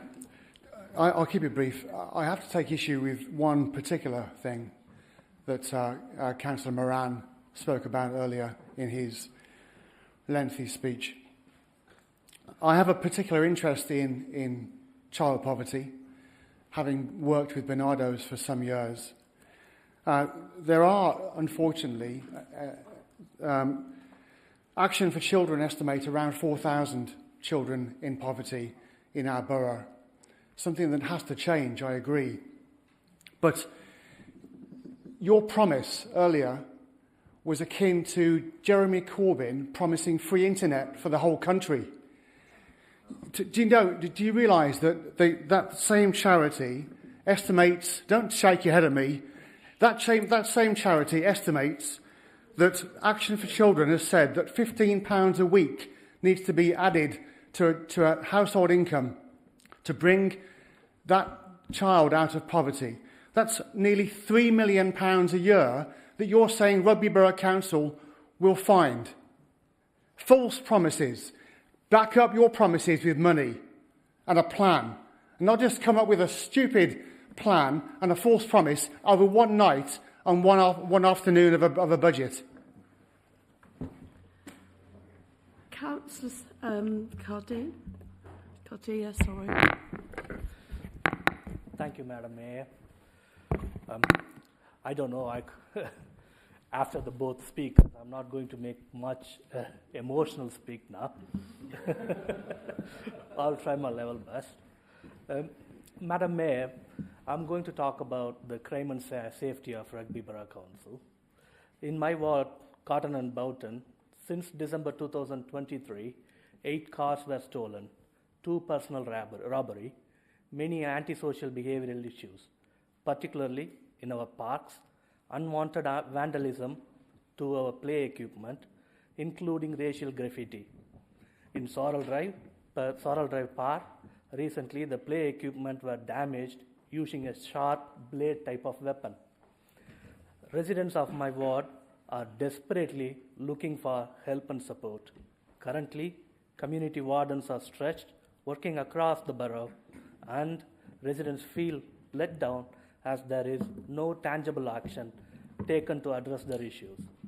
We want community wardens to engage with the community and work in partnership. We expect more patrol in our area to map the hotspot, to give intelligence to the police, engage with youth and give them a purpose. Currently, residents don't feel that there is much action going on. They are very disappointed. As a ward councillor for Carlton and Boughton area, I am speaking from experience that I encounter daily in my ward.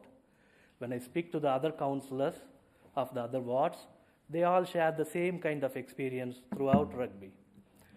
People of Rugby deserve better service than this. In a recent discussion with our officers, I learned there were 15 community wardens 10 years ago, but today we only have 8 community wardens. It was after case made by our Labour Party last year to get 1 extra warden. According to the latest census, the population of Rugby has gone up by 14.2% from 2011 to 2022, and the number of community wardens should reflect it. We want our residents across the borough to feel safe in their own home and outside as well. Our Labour Party want to see more money allocated to make people safe in our borough and invest in modern technology like CCTV to control crime in open spaces and parks for our children to play safely. Our Labour Party proposal has a structure and vision to make Rugby a better and safer place to live. Madam Mayor, I will be wholeheartedly supporting the Labour amendment today. Thank you very much. Any further speakers before I do rights of reply?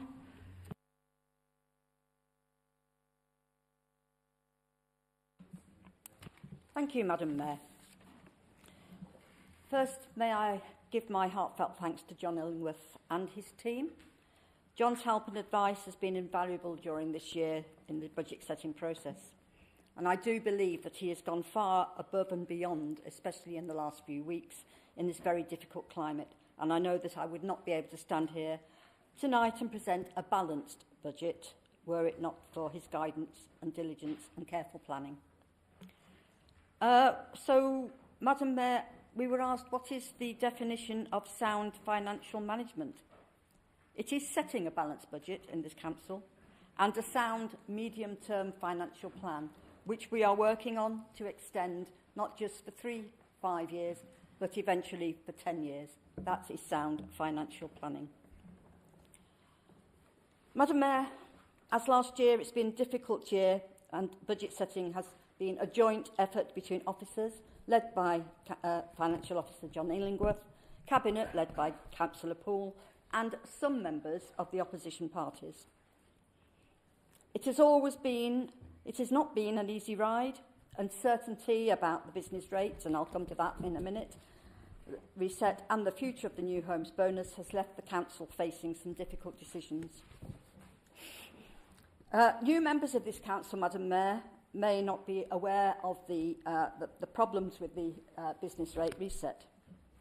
Since I took role of finance portfolio holder some 8 years ago, there has been the threat of the government reset of business rates and the possibility of losing a large portion of our business rates. And again, I come to Councillor Moran. If the business rates had been reset 7 years ago, we would have had the funds to deal with it because that was how we planned it. We would now be working with the new business rates regime and building the new business rates tax base with all the new businesses that have moved to this borough over the last 7 years. So I'm sorry, Councillor Moran, but your comments were not relevant. The new business... I'm not going to cover all that. We've gone over it many times. The business rates reset would at that time have left us with a £3 million deficit, which we would have been plugged with the business rates equalisation reserve when the reset happened. As you are aware, the reset did not happen, but we have been told year on year that this was still the government's intention, and the loss to the council would of course also have increased year on year. So we continued to add to the business rates equalisation reserve each year. As things stand, the estimated balance of this reserve at the end of the forthcoming year will be £20 million.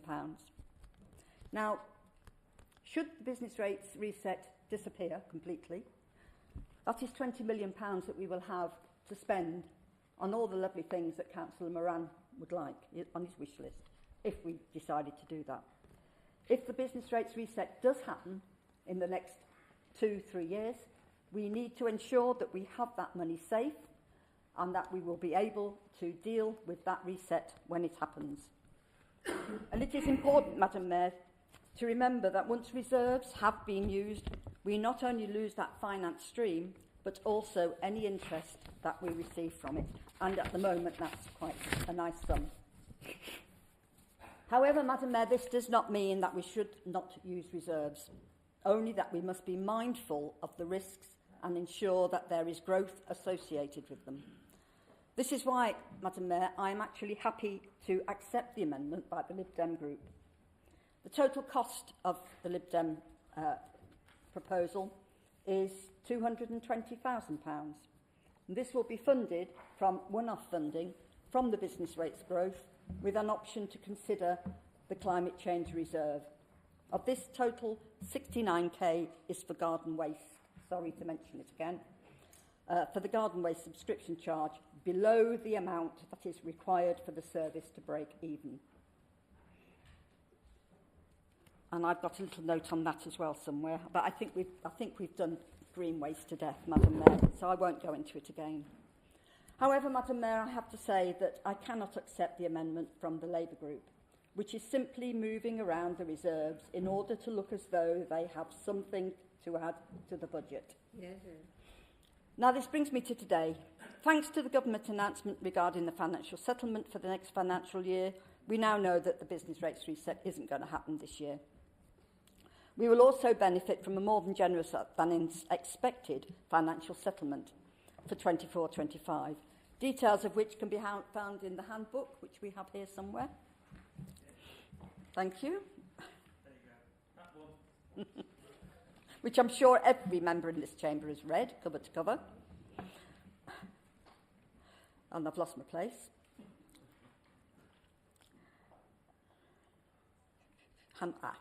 That has been circulated to all members. As a summary, the largest grants are £732,000 new homes bonus, which we hadn't expected this year, £1.561 million funding, 4% funding guarantee fund, £130,000 revenue support grant.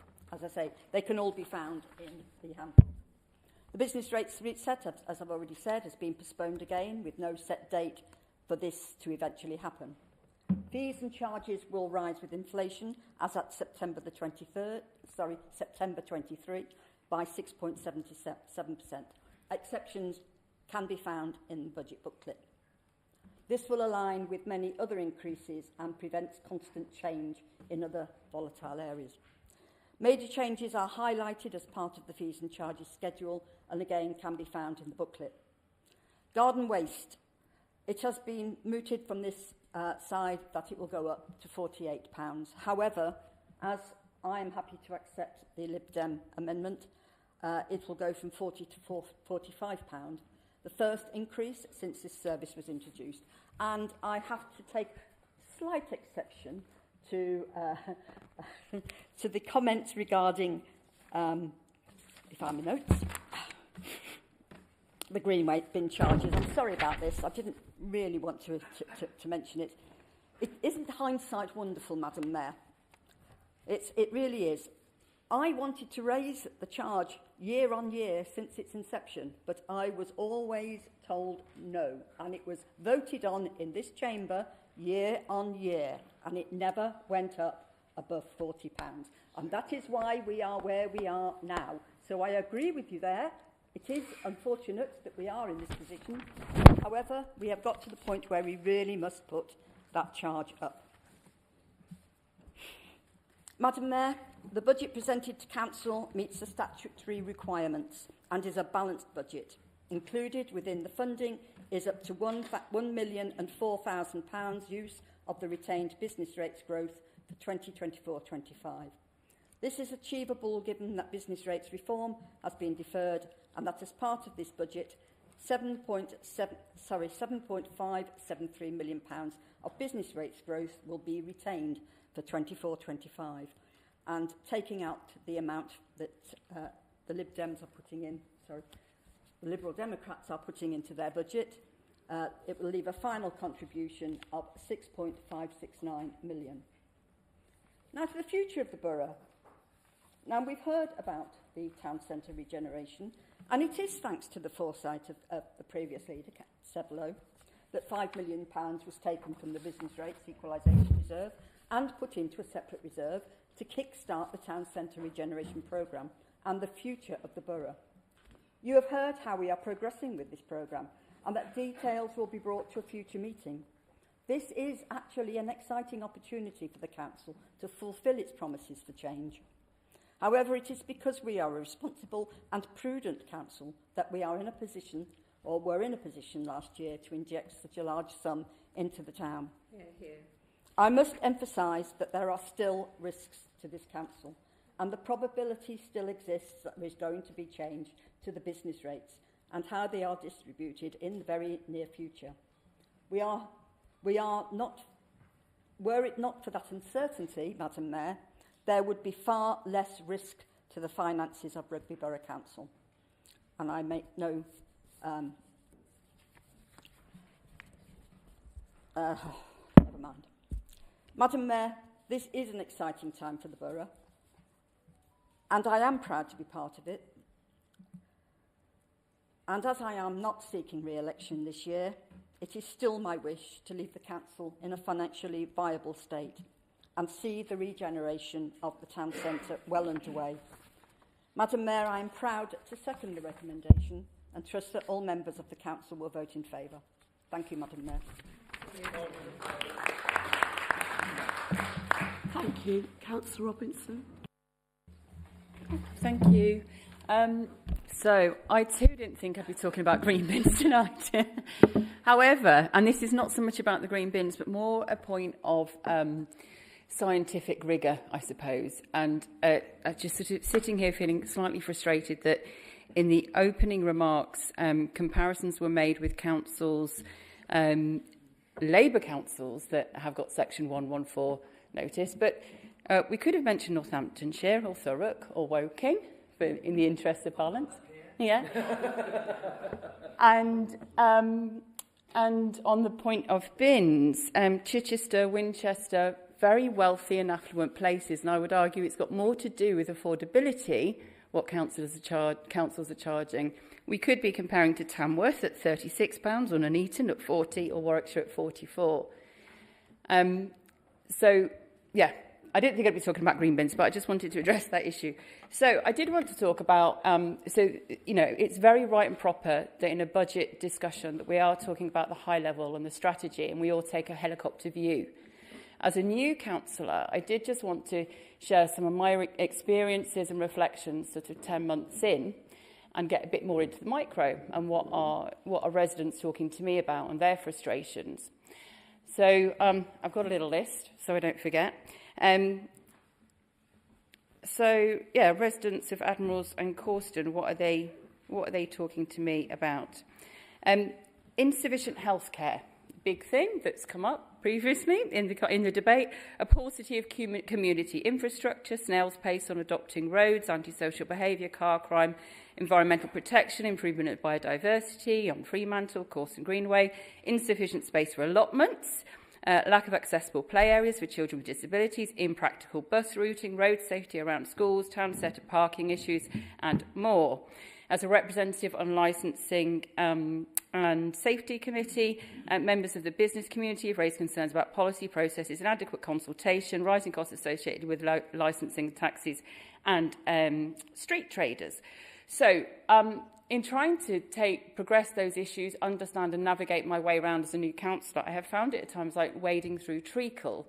And this is where I would pick up on the other point that Councillor Mackenzie was saying around collaboration. I do think that there is a really strong case and need for more collaboration. I think that's echoed in the Liberal Democrats' amendments. I think that they are working in the right direction, but I do think they don't go far enough, and that's why we have an ambitious Labour budget and Labour vision to go much further in those domains in terms of engaging on health with our key health partners. And we need to get engaged. I was going to use a inappropriate phrase there, but we need to get closer to the agencies like the Environmental Agency. We need to be thinking about the River Avon. We need to be reaching out. So I'm checking my notes because I don't want to be repetitive of what other people have spoken around. But we do need to, I do want to make the point that we need to be thinking about climate change and the environment and health all as one, because it is all about public health. What's good for our environment is good for our population, and often vice versa as well. It's incumbent on us not just for physical health and preventing physical health harms, but also mental health as well. And just another little anecdote really to throw in and to kind of sort of share again some of my frustrations about missed opportunities. And that's really what I see. You know, I'm really passionate about the potential for us to do so much better for our residents at every level, the micro like I've described it and the macro as well. And I get frustrated when I hear, when I met a GP who is a member of the local medical committee, who said to me that they had tried to engage Rugby Brough Council in 2013 when they looked at the projection of population growth and were concerned about the number of GPs and having enough GPs. Nobody wanted to know. They prepared a report for us. Nobody wanted to know. When I tipped up at the South West sort of development with the consultation that Homes England were holding, they were talking about, you know, it was on the table. Well, we'll put in provision for healthcare estate. I raised my hand and asked the question, so how far are the conversations with the Integrated Care Board? No conversations with the Integrated Care Board or the GPs locally. Let's not be naive. We can't just put things on a piece of paper and say, oh, it's part of the plan. The people of Corston had that, you know, loads of community infrastructure that was promised that just has not happened. We have to collaborate with those partners. We have to be on their radar. We can't just have ideas in isolation, put them on a piece of paper and say, oops, it didn't happen, somebody else didn't do it. So I hope that something will come from tonight. I hope that the spirit of collaboration will be much stronger after tonight.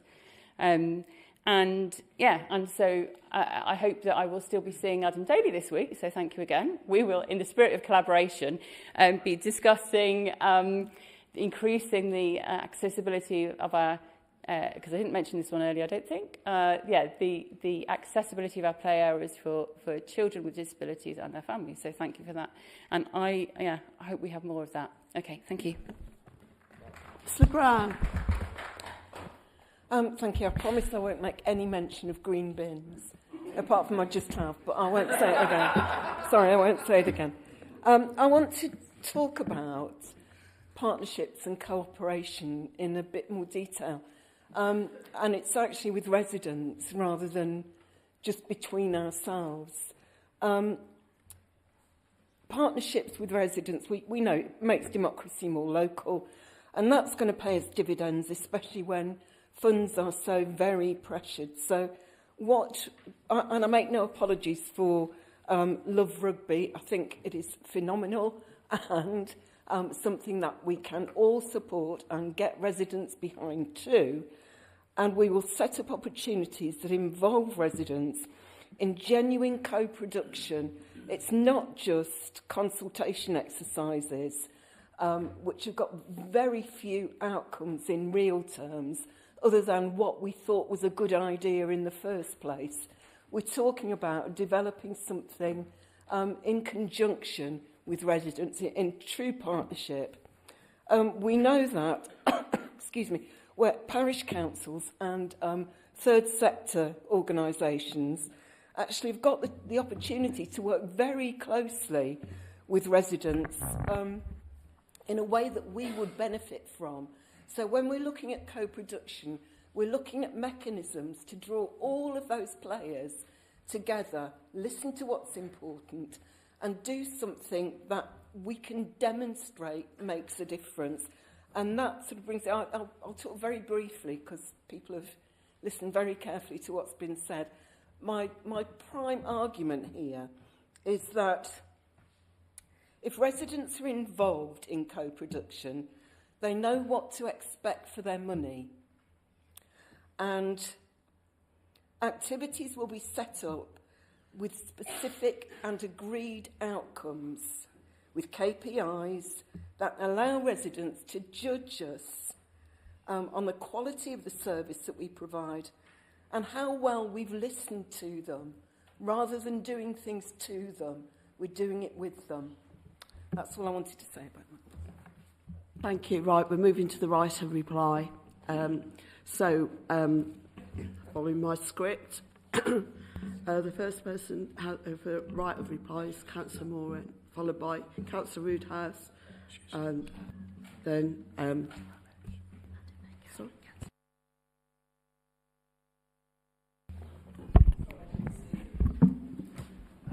Thank you, Madam Mayor. The debate today is about future of rugby.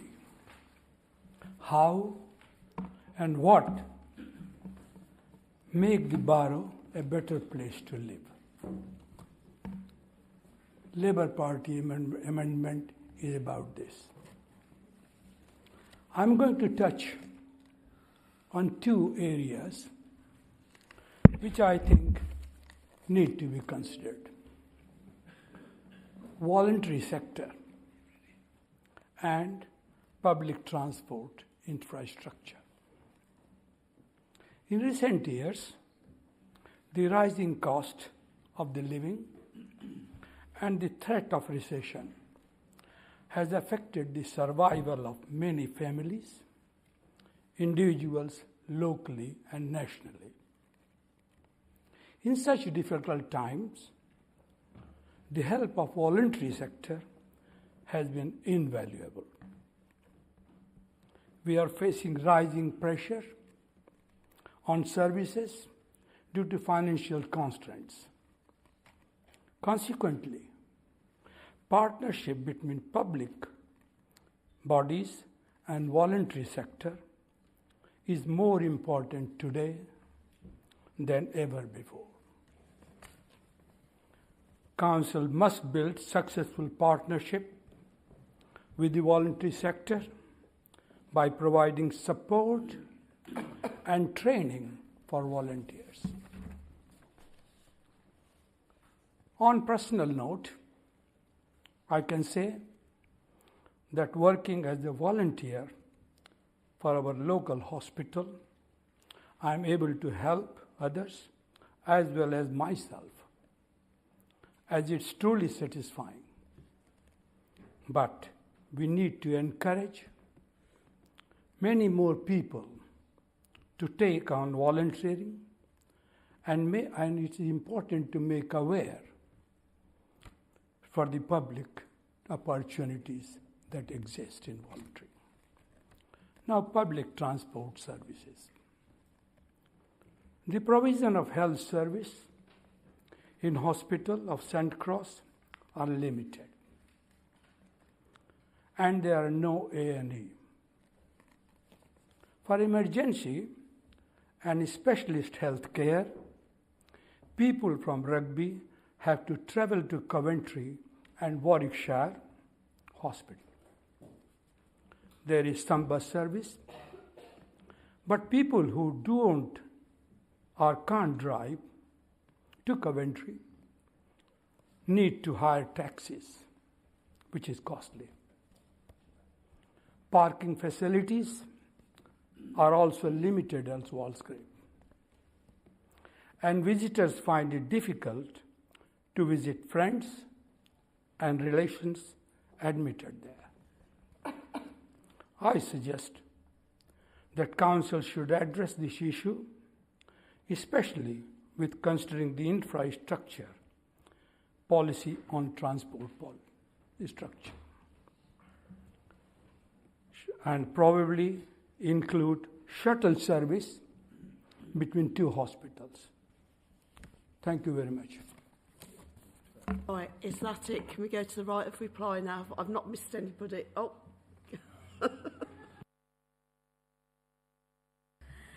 Okay, hi. Madam Mayor. Madam Mayor, I've been listening really attentively to what everybody's been saying, and one of the things that strikes me is, do you opt for a plan that is business as usual, or do you look and seek the opportunities in rugby? And I think it's really important that we continue to seek those opportunities. So I see our vision at the moment as something whereby we have sought those opportunities within rugby, and we want to produce deliverables, and we are all playing to our strengths to create those deliverables.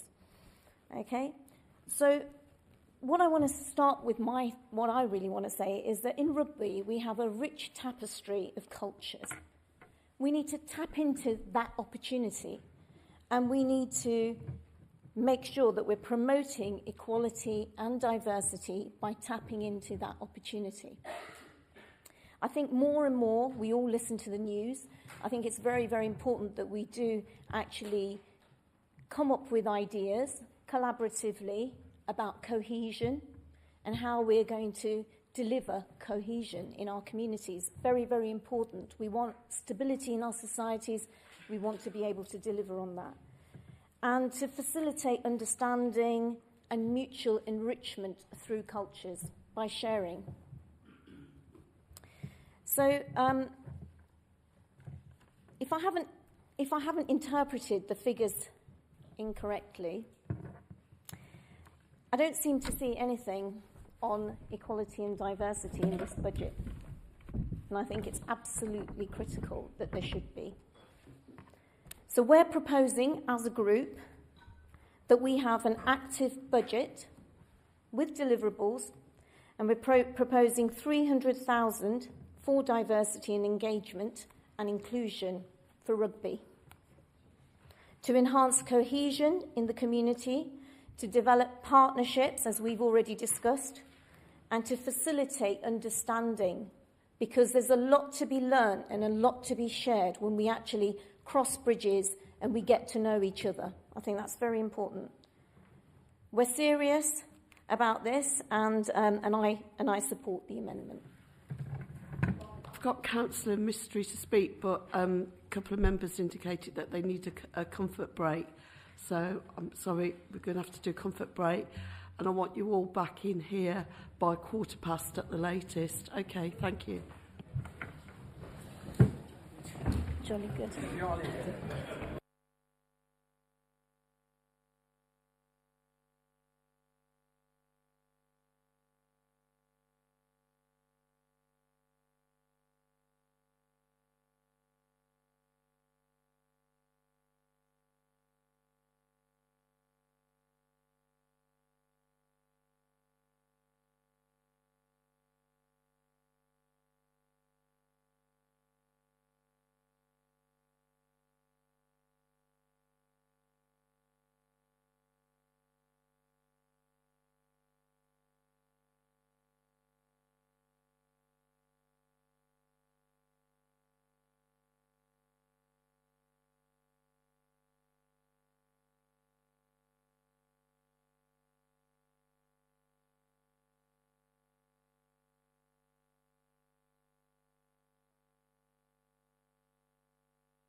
3-minute warning. 3-minute warning.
Can you all make your way to the seats, please?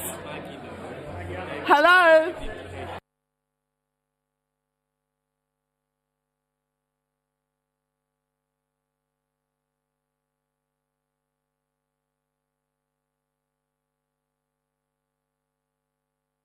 So I'll start the meeting as soon as the live stream comes on, and that's happening now. So you need to get to your seats. Thank you.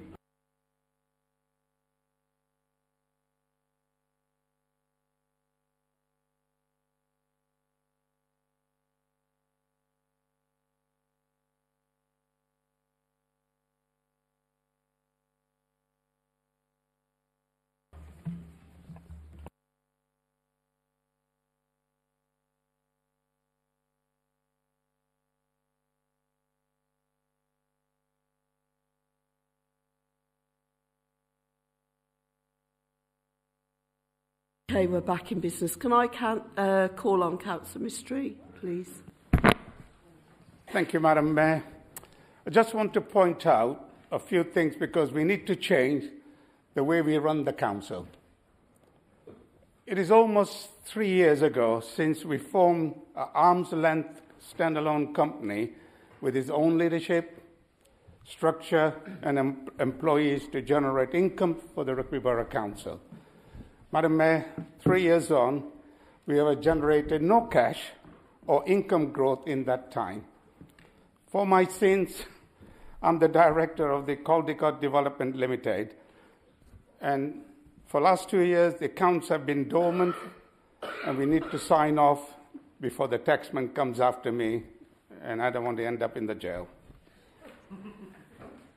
Madam Mayor, we simply don't have a commercialization strategy in place today or a vision to generate growth. Going into 24-25, we currently don't have any target to generate the cash or whether CDL has a future under its current setup. Madam Mayor, to lead up into the staffing vacancies, which are running currently at 10%, which is well over the national figures. 10% vacancy equates to about 50 full-time employees. Is probably higher if it takes into consideration the part-time employees. Just to say we made job offers doesn't mean it will materialize in all cases. The shortage of capacity has a direct impact on the frontline services. Also, there is a serious problem with retention of staff for various reasons. Secondly, Madam Mayor, this has to be compounded by high level of sickness, which has again had an impact on the services provided by the current staff.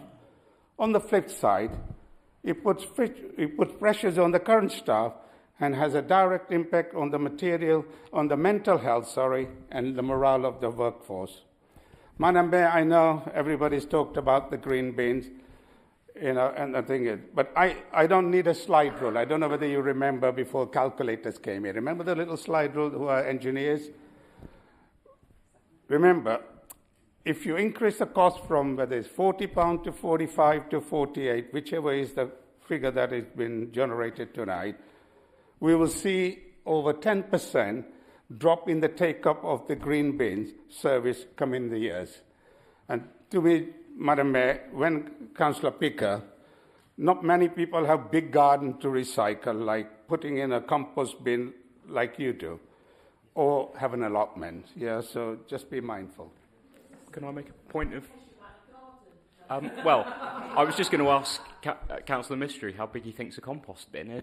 Compost bin is... Put it wherever you like. I had given by late Sean Lawson to put it in the ground, and it never happened. So there you are.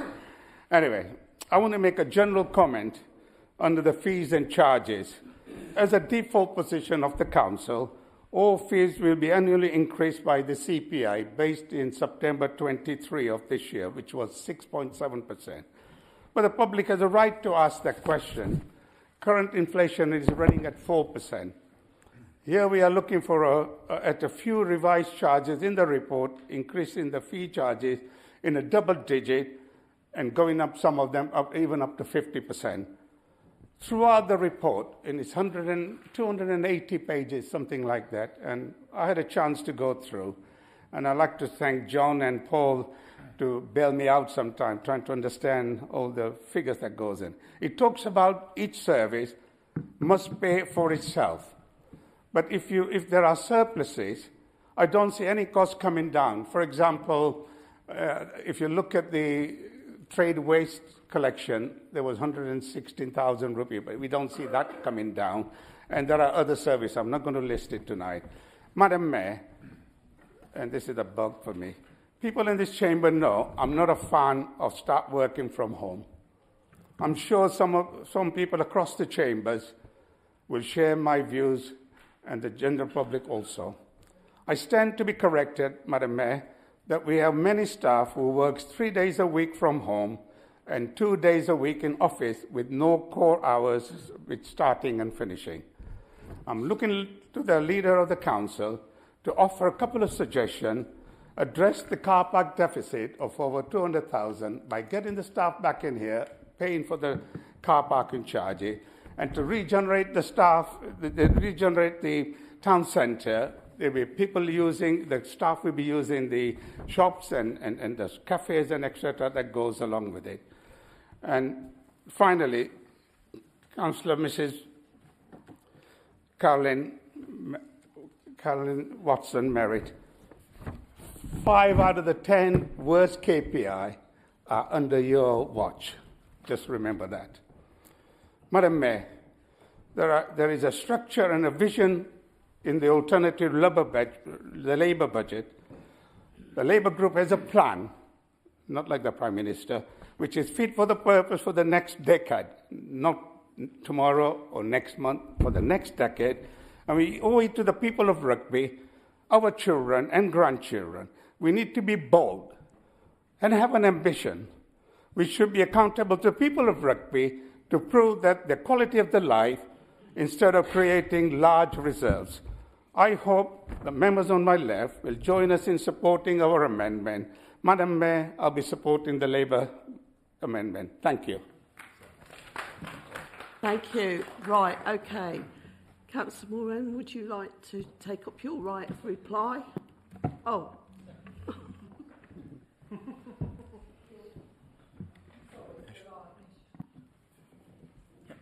Thank you, Madam Mayor. During that break, I was talking to one of the members opposite, and I was joking about actually how long I'm going to speak, 10, 15, and he immediately jumped in with seconds. So I'm going to, I'm afraid, colleagues, I might exceed that very slightly, but I'm going to keep it brief. Now, I want to put on record as the seconder of the Labour motion our gratitude to John Illingworth and his team, who have been exemplary in the advice they've given to us. Now, John is a very good, a brilliant numbers man. We are politicians, And it's incumbent on us to deliver not just a budget, not with dry numbers, but to deliver a vision and to deliver a plan. And it's clear to me, from what I've heard this evening, that it's time for a change. It's time for a different approach, and it's time for a better approach and a better budget with a better plan. It's also clear that the Conservatives have failed to deliver a budget with a vision, a bold vision, an ambitious vision for the people of Rugby Borough.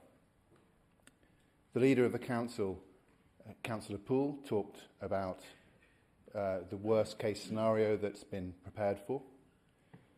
Now, when I look at the fact that the financial position could deteriorate or even fall off the edge of a cliff, as my colleague noted, that sounds like a worst case scenario.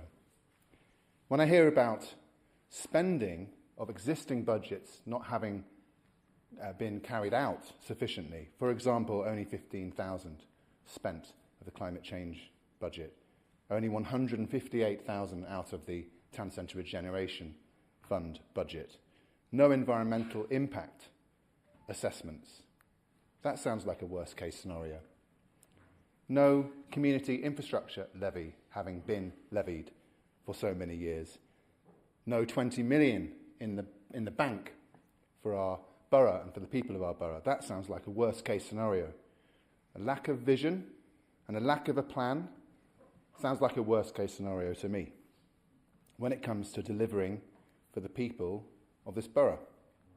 And I think it's pretty clear from having listened to my colleagues this evening that we have set out an amendment and thoughts on this amendment that are clearly bold and ambitious.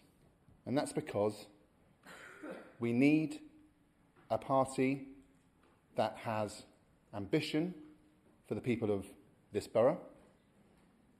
We need a party that believes in the potential of the people of this borough, of the businesses, of the community organisations, the trade unions, everybody. And I believe, from listening to my colleagues on this side, what we have heard is a range of very exciting initiatives and ideas, all of which are costed, all of which are ambitious for the people of Rugby, whether that's the Love Rugby Festival, whether it's support for Brandon Stadium, where Councillor Gillies and I spoke in defence of that stadium in the government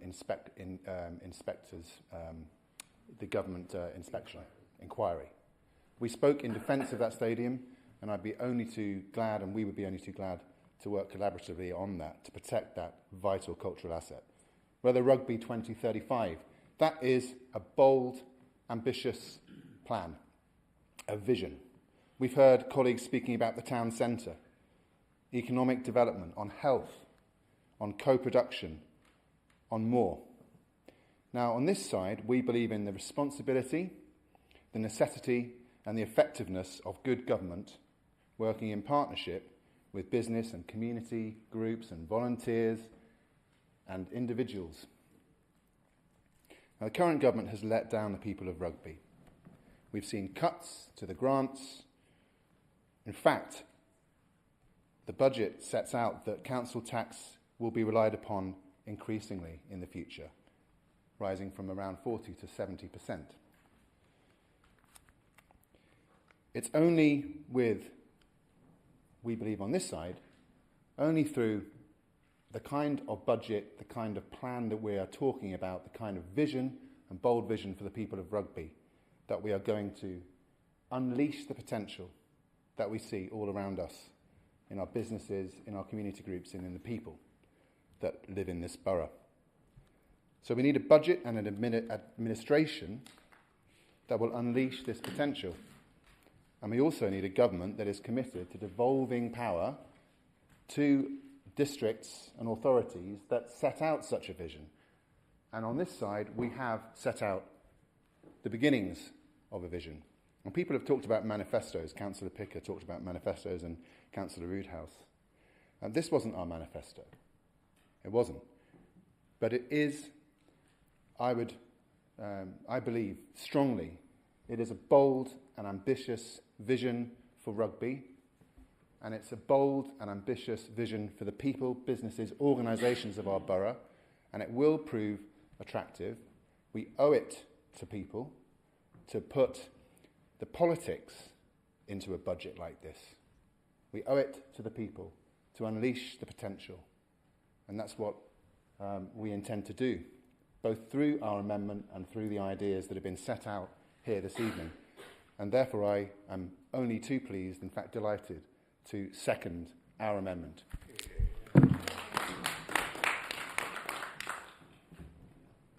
Councillor Moran. Thank you, Madam Mayor. Great. This is going to be some rounding up, so bear with me here. You're damned if you do, and you're damned if you don't. This is a medium-term budget setting, and in some quarters we're being castigated for outlining of medium-term vision. So I'm not really struggling to reconcile that, because I think what I want to bring to our group is clarity on leadership and where we want to be. And I think that's really important, because I think only in that scenario can really properly be judged. I'll start. Councillor Sanderson, you described incredibly, the image is perfect, a 40-ton juggernaut skating on thin ice. And what about the impact on staff, etc.? Now, I want to make clear that our amendments to a budget, minor amendments in an operational sense, are only minor amendments, and I want to touch on those. What we've really talked about is how we reset longer-term ambitions, and also how we conduct ourselves and how we proceed with business. There's already an impact on staff. I think I heard correctly, something like a 40% turnover of staff. So we're retaining 2024 budgets. We've balanced it. There's no new borrowing. As we work through developing clear policies, I think if I can say one thing, the most frustrating thing here is just be really clear on what those policies are, and that's what I don't feel we get from the Conservatives. There's not clarity on policies, on actions and KPIs. There is not. Councillor Picker, you sort of seem to have criticism of calling a major amendment to a budget. Well, we've had to, and from a time frame perspective, your budget was only finalised quite recently. And we've worked so hard, genuinely, juggling jobs to put the time in. And some of it, being honest, has been absolute incredulity. Hang on, what do you mean they've only spent £15,000 for climate change, £1 million? That can't be right. Or, what do you mean within the medium-term plan, there's still £3.5 million left unspent of the town centre budget for 29? That can't be right. Councillor John Illingworth is always right. So that took us some time to work through. It's absolutely not, to reinforce Councillor Slinger, not a manifesto. There's no assumptions being made. But what I will touch on is an approach I think is necessary to governance. Because in this no overall control setup, there's been an absence of action. I think there was a litany, Councillor Poole, of what's been done. I personally think in the scale of what's needed, what's been done is nowhere near enough. And I think any council needs absolutely clear leadership. And I think it's a challenge in this environment. But it's not one that I think can continue post-May. I think there needs to be clarity. And there's this misconception about what challenge represents. You can absolutely challenge in a positive sense. And I think within this, as a role as opposition leader, you've got to challenge. If I see things that have a problem, I've got to call it out. So, Councillor Robbins, it is clear and apparent at the end of this medium-term strategy, there is a hole, a cliff face, of £5.4 million that there is no plan to fill. Now, you talk about having to deal with this challenge of business rates and uncertainty. I feel for you. If only there was a national government that gave clarity and sincerity in what you could believe. Now, you're right. Being a finance director, effectively, a finance portfolio holder over these years, must have been torture. You know, whether it's Boris Johnson, Liz Truss, the lettuce, Rishi Sunak, it must have been torture managing that process. So I feel for that. Also, I want to make one point really clear.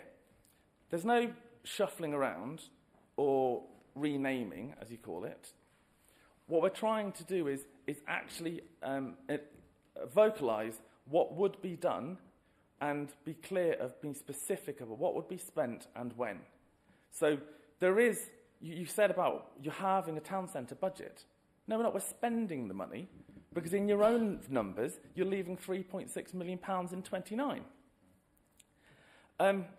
Within all of this, I had a few sort of comments back to me. A couple came with emotion.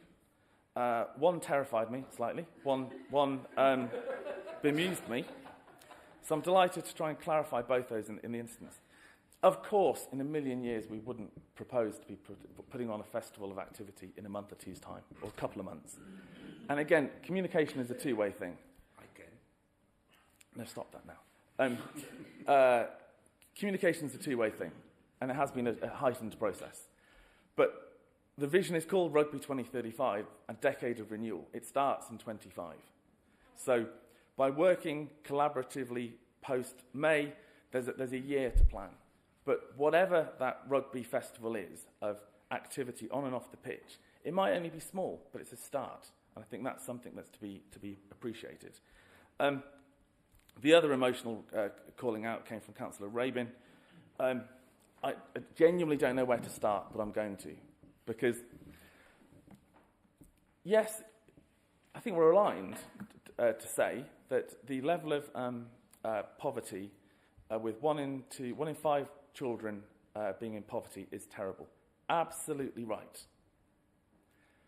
Would we succeed by 2035 of eradicating all children from poverty? Maybe not. But we want to get damn close. And only by having a really clear vision of what needs to be achieved do you have an opportunity to be tested on that and challenged and then very respectful. And then at the end of that process, there might be a small proportion of children left in poverty. They might be children who are beyond approach. Then that's the opportunity to call in national agencies and work constructively. But eradicating poverty is not something to be shied away from. It's got to be a collective vision. Moving within that, again, it's not easy. Sometimes it's difficult to be a dissenting voice. And I think Councillor Pickup, to clarify again, when this first email came out about economic policy, we were stunned. There was incredulity. Are you seriously saying Rugby Brough Council, after however many decade or two of pretty much unbroken Conservative rule, doesn't have a clear economic development policy? Surely you're wrong. So once that was clarified, we've worked with you. And we've worked around the table. And of course it needs to be done. How you could even start allocating warehousing all around the borough without being part of a strategy. I'm stunned. The Town Centre Working Group, we've worked constructively with you through Councillor Roodhouse's leadership. But at the moment, nothing has been achieved. You've appointed a consultant, CBRE, to do a bit of testing analysis. A couple of developers have come to show what they can get. We haven't had a single financial proposal from anybody yet. It's early days. Councillor Roodhouse is familiar with RIBA stages more than he wants to be. We're not even touching on RIBA 1. So to suggest regeneration is to put into practice, nothing has yet been achieved. Good talk, nothing yet has been achieved. So this evening is about setting a budget. The minor amendments, I want to touch on this, the minor amendments that we've put forward, two of them, the two that I think are most relevant, no one's discussed. The lifetime, the personal alarm, cost whatever it was, 12 grand or something. Are we really saying in a budget of 20 million we can't find 12 grand to make a difference to those people's lives? I think that's disgusting. The burial plots. At a time of absolute acute tragedy, a little piece of paper will get shifted across a table to say, this is the cost. Some people can afford it, it's going to terrify them. The fact that those costs have gone up 20%, that's not acceptable. That's attacking those people who can least afford it at the time of, the worst period in their lives. So I ask again, whatever the format, whatever the structure, those amendments, 12 grand, 17 grand, whatever they are, why are they not being accepted? And I'm going to touch on green bins. But forget the cost and the relative comparisons with other districts. You're absolutely missing the point. We're committed to climate change, to addressing climate change. The one single most obvious physical manifestation of dealing with it, of how we deal with our waste, you're playing around with. Where is never mind the financial impact, where is the environmental impact analysis of those 1,000 homes that won't take up green bins? I don't comprehend how that can be presented.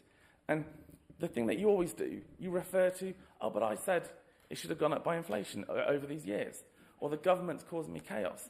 Own it. You're in complete control for decades. You've been in Westminster since 2010. You've got the County Council in Tory hands. Own your issues. So look, finally, Rugby 35, as part of a rugby vision, is what's needed for this town. If there is a change, we would want to do things differently. Because this setup of kind of shushing around and not being clear on figures and business plans and KPIs is not the way modern business can work. So all we can do is put forward a vision for what could be possible in rugby. We're not taking away anything. We're simply saying if we're in a position to deliver something, change, then that's what we've got to do. We've only got one time on this mortal earth to do something that we're proud of. So I ask everyone again to consider the Labour motion. Thank you. Thank you. Councillor Roodhouse.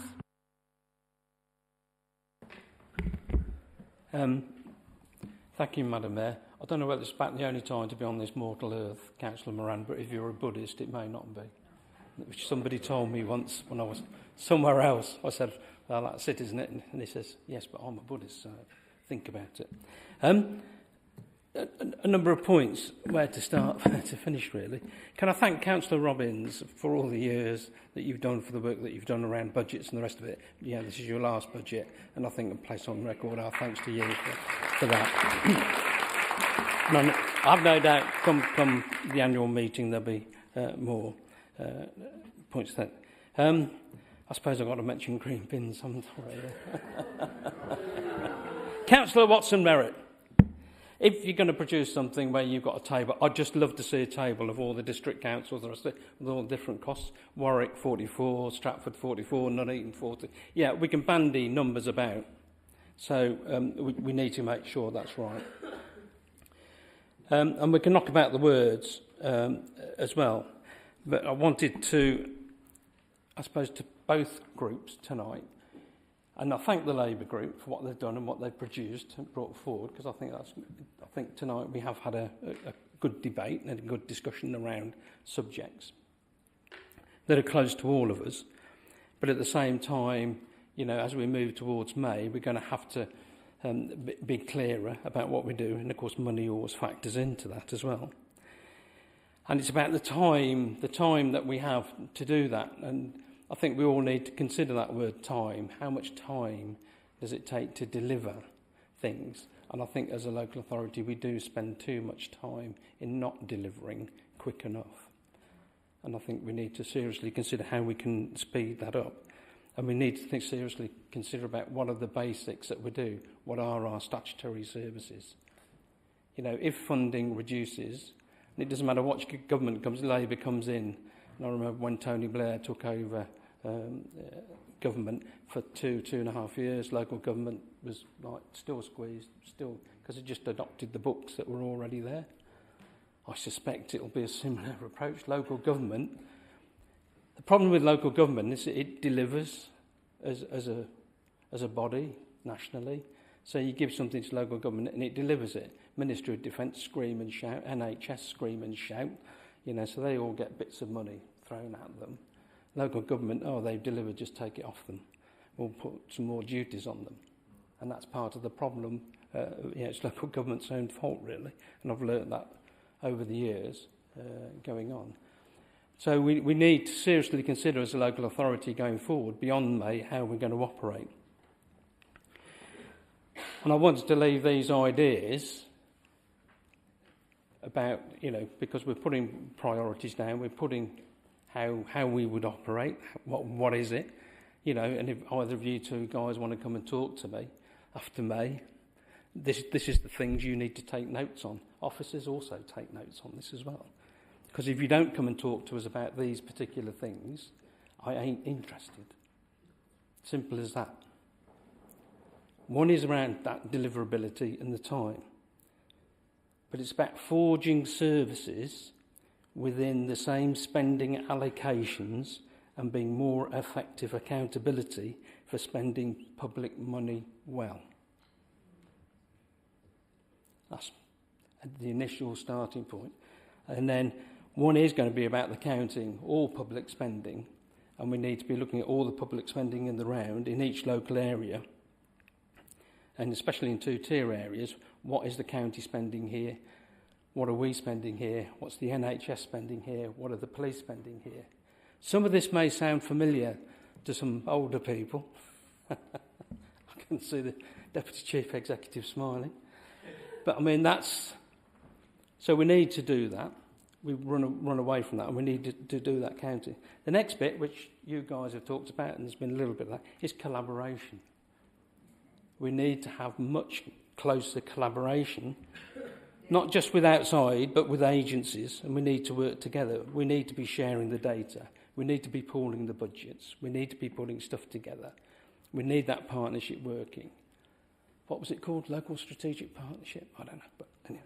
But I mean, there needs to be a co-alignment in joint approaches around the things that are needed in the way of priorities to be delivered in a fast way. The next one might be slightly different to what was there before, and that's about community power.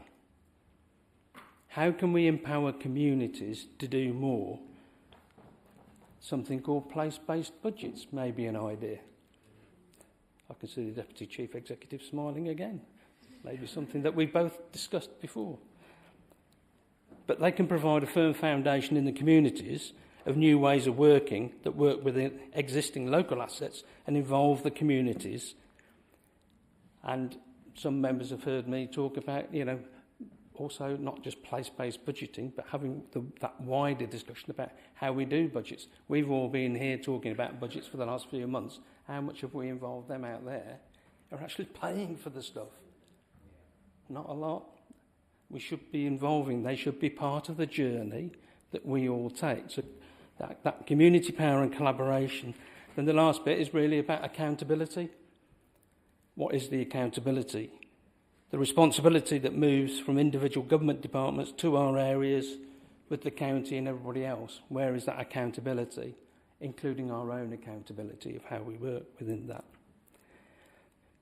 So there's a couple of things within that, and I hope officers and members of both of the parties have taken note of that, because I'm really serious about this. If you want to come and talk, it will be a serious discussion, and it will be around those particular items that will need to be handled. But that deliverability, getting the basics right, and doing what we need to do for our residents is absolutely key. We can do it. I know we can do it. And how much time have we got, though, to do it? Because whatever happens in Whitehall will have an impact on us. And I'd suggest to you that we haven't got a lot of time. So we need to get on and do this and do it. I'll move our amendment, Madam Mayor. Councillor Poole. Thank you, Madam Mayor. Quite a few comments there. I'll try and take them in order as they came. Councillor Douglas. Well, I have to agree, really.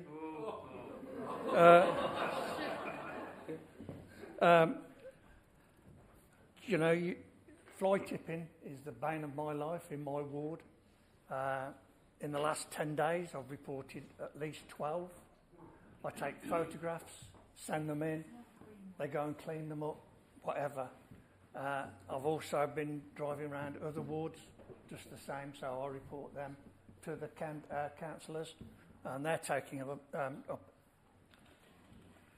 I have spoken with the officers, and we've invested in more covert cameras, but I'm not saying they work all the time. You know, whether they go at night, whether they're infrared, I don't know, I'll have to find out. But it is the bane of our life. You can't keep every year spending 220 odd thousand pounds clearing up the mess of fly tippers. And unfortunately, we don't catch enough. And I quite agree with you. Councillor Sanderson, well, you've already mentioned the 40-ton truck, but I won't go there. You mentioned operations and traded services. I quite agree.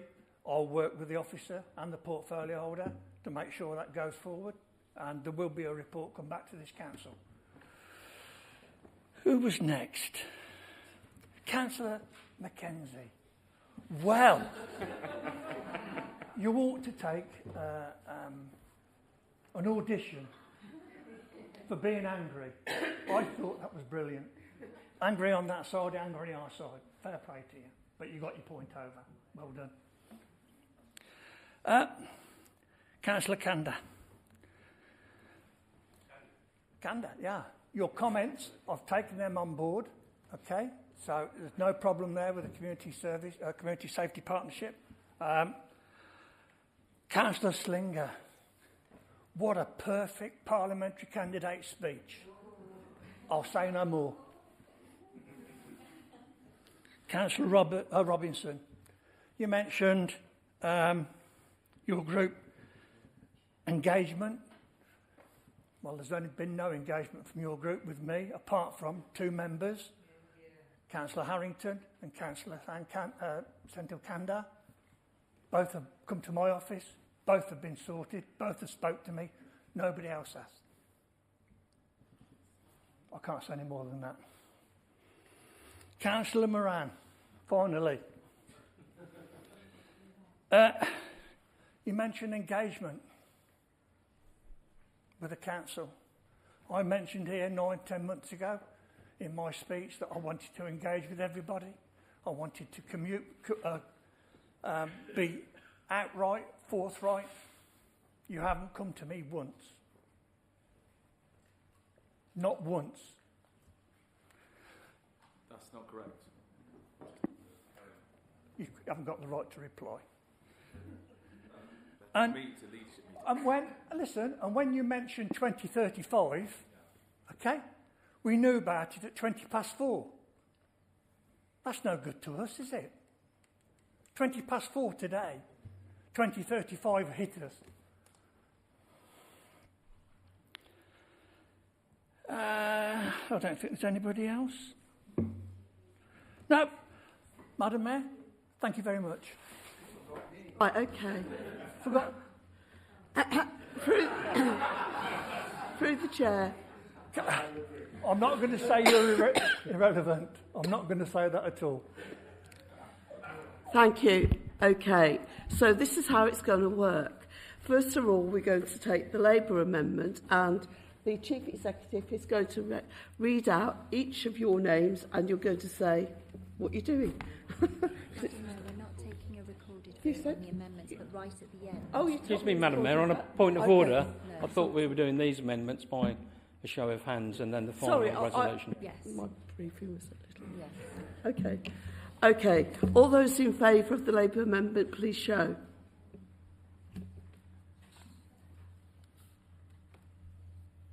Okay. All those against? Right. That's lost. So, moving on to the Liberal Democrat amendment. All those in favour? Oh, Madam Mayor, can I accept the Lib Dem amendment as a friendly amendment? Mr. Councillor Roothouse, are you happy for the Lib Dem?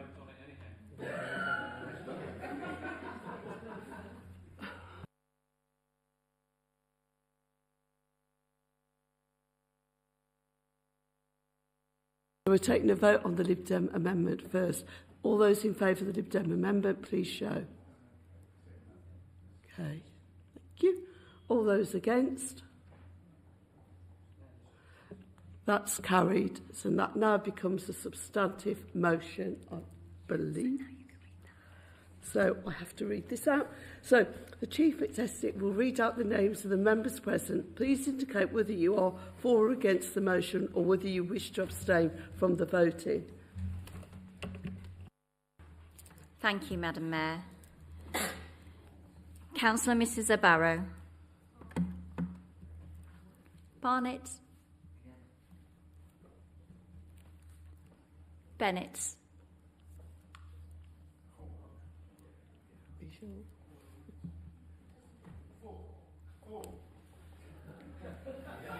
Thank you, John.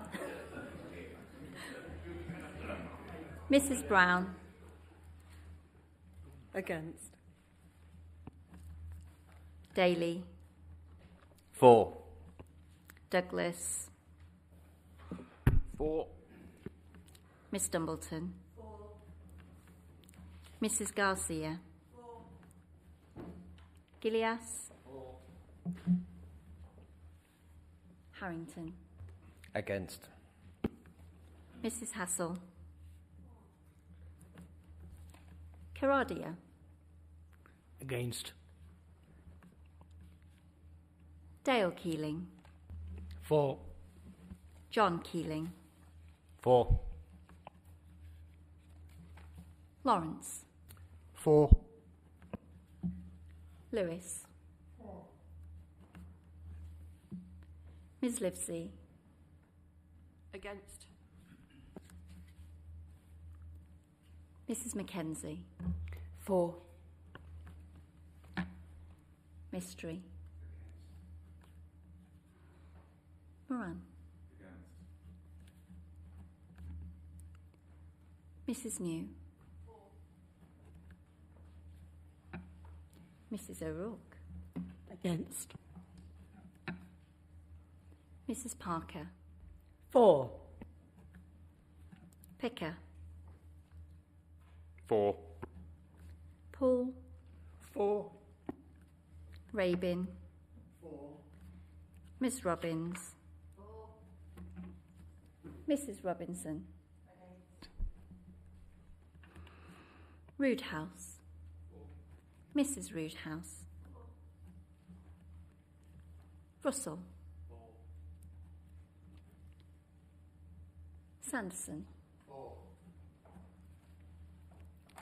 Mrs Sayani. Against. Mrs Simpson Vince. Slinger. Against. Siri Vestava. Against. Mrs Timms. Ward. Mrs Watson. Ms Watson Merritt. And Willis.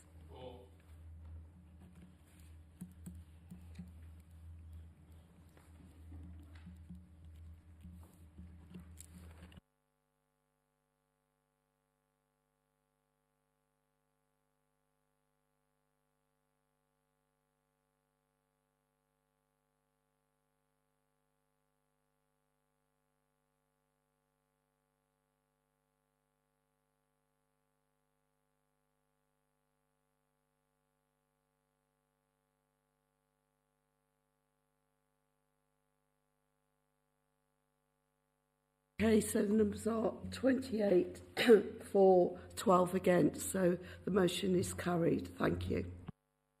Moving on to number 7, to receive the report of officers. The next item is to receive the report of the Chief Officers, Legal and Governance, set out at item 7B of the agenda.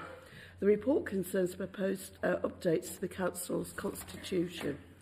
Councillor Ms Robbins, will you move the report, and who will second the motion? I so move, Madam Mayor. Madam Mayor, I'll second the motion, reserve my right to speak. Speakers. Thank you, Madam Mayor. This was a cross-party group.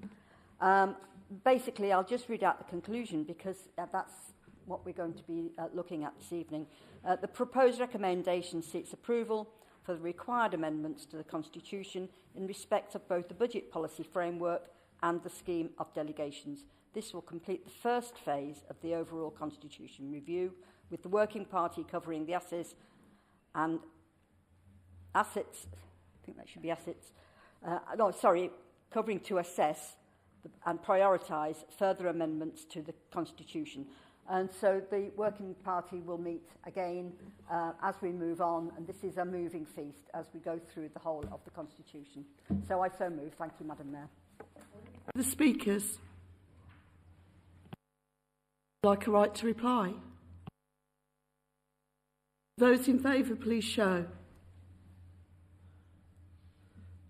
Okay, those against? That's carried, thank you.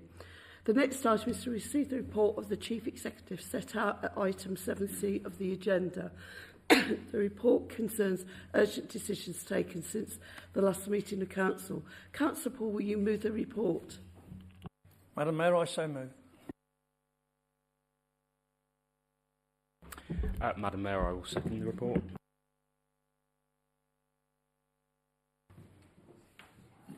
Madam Mayor, I move the report as printed.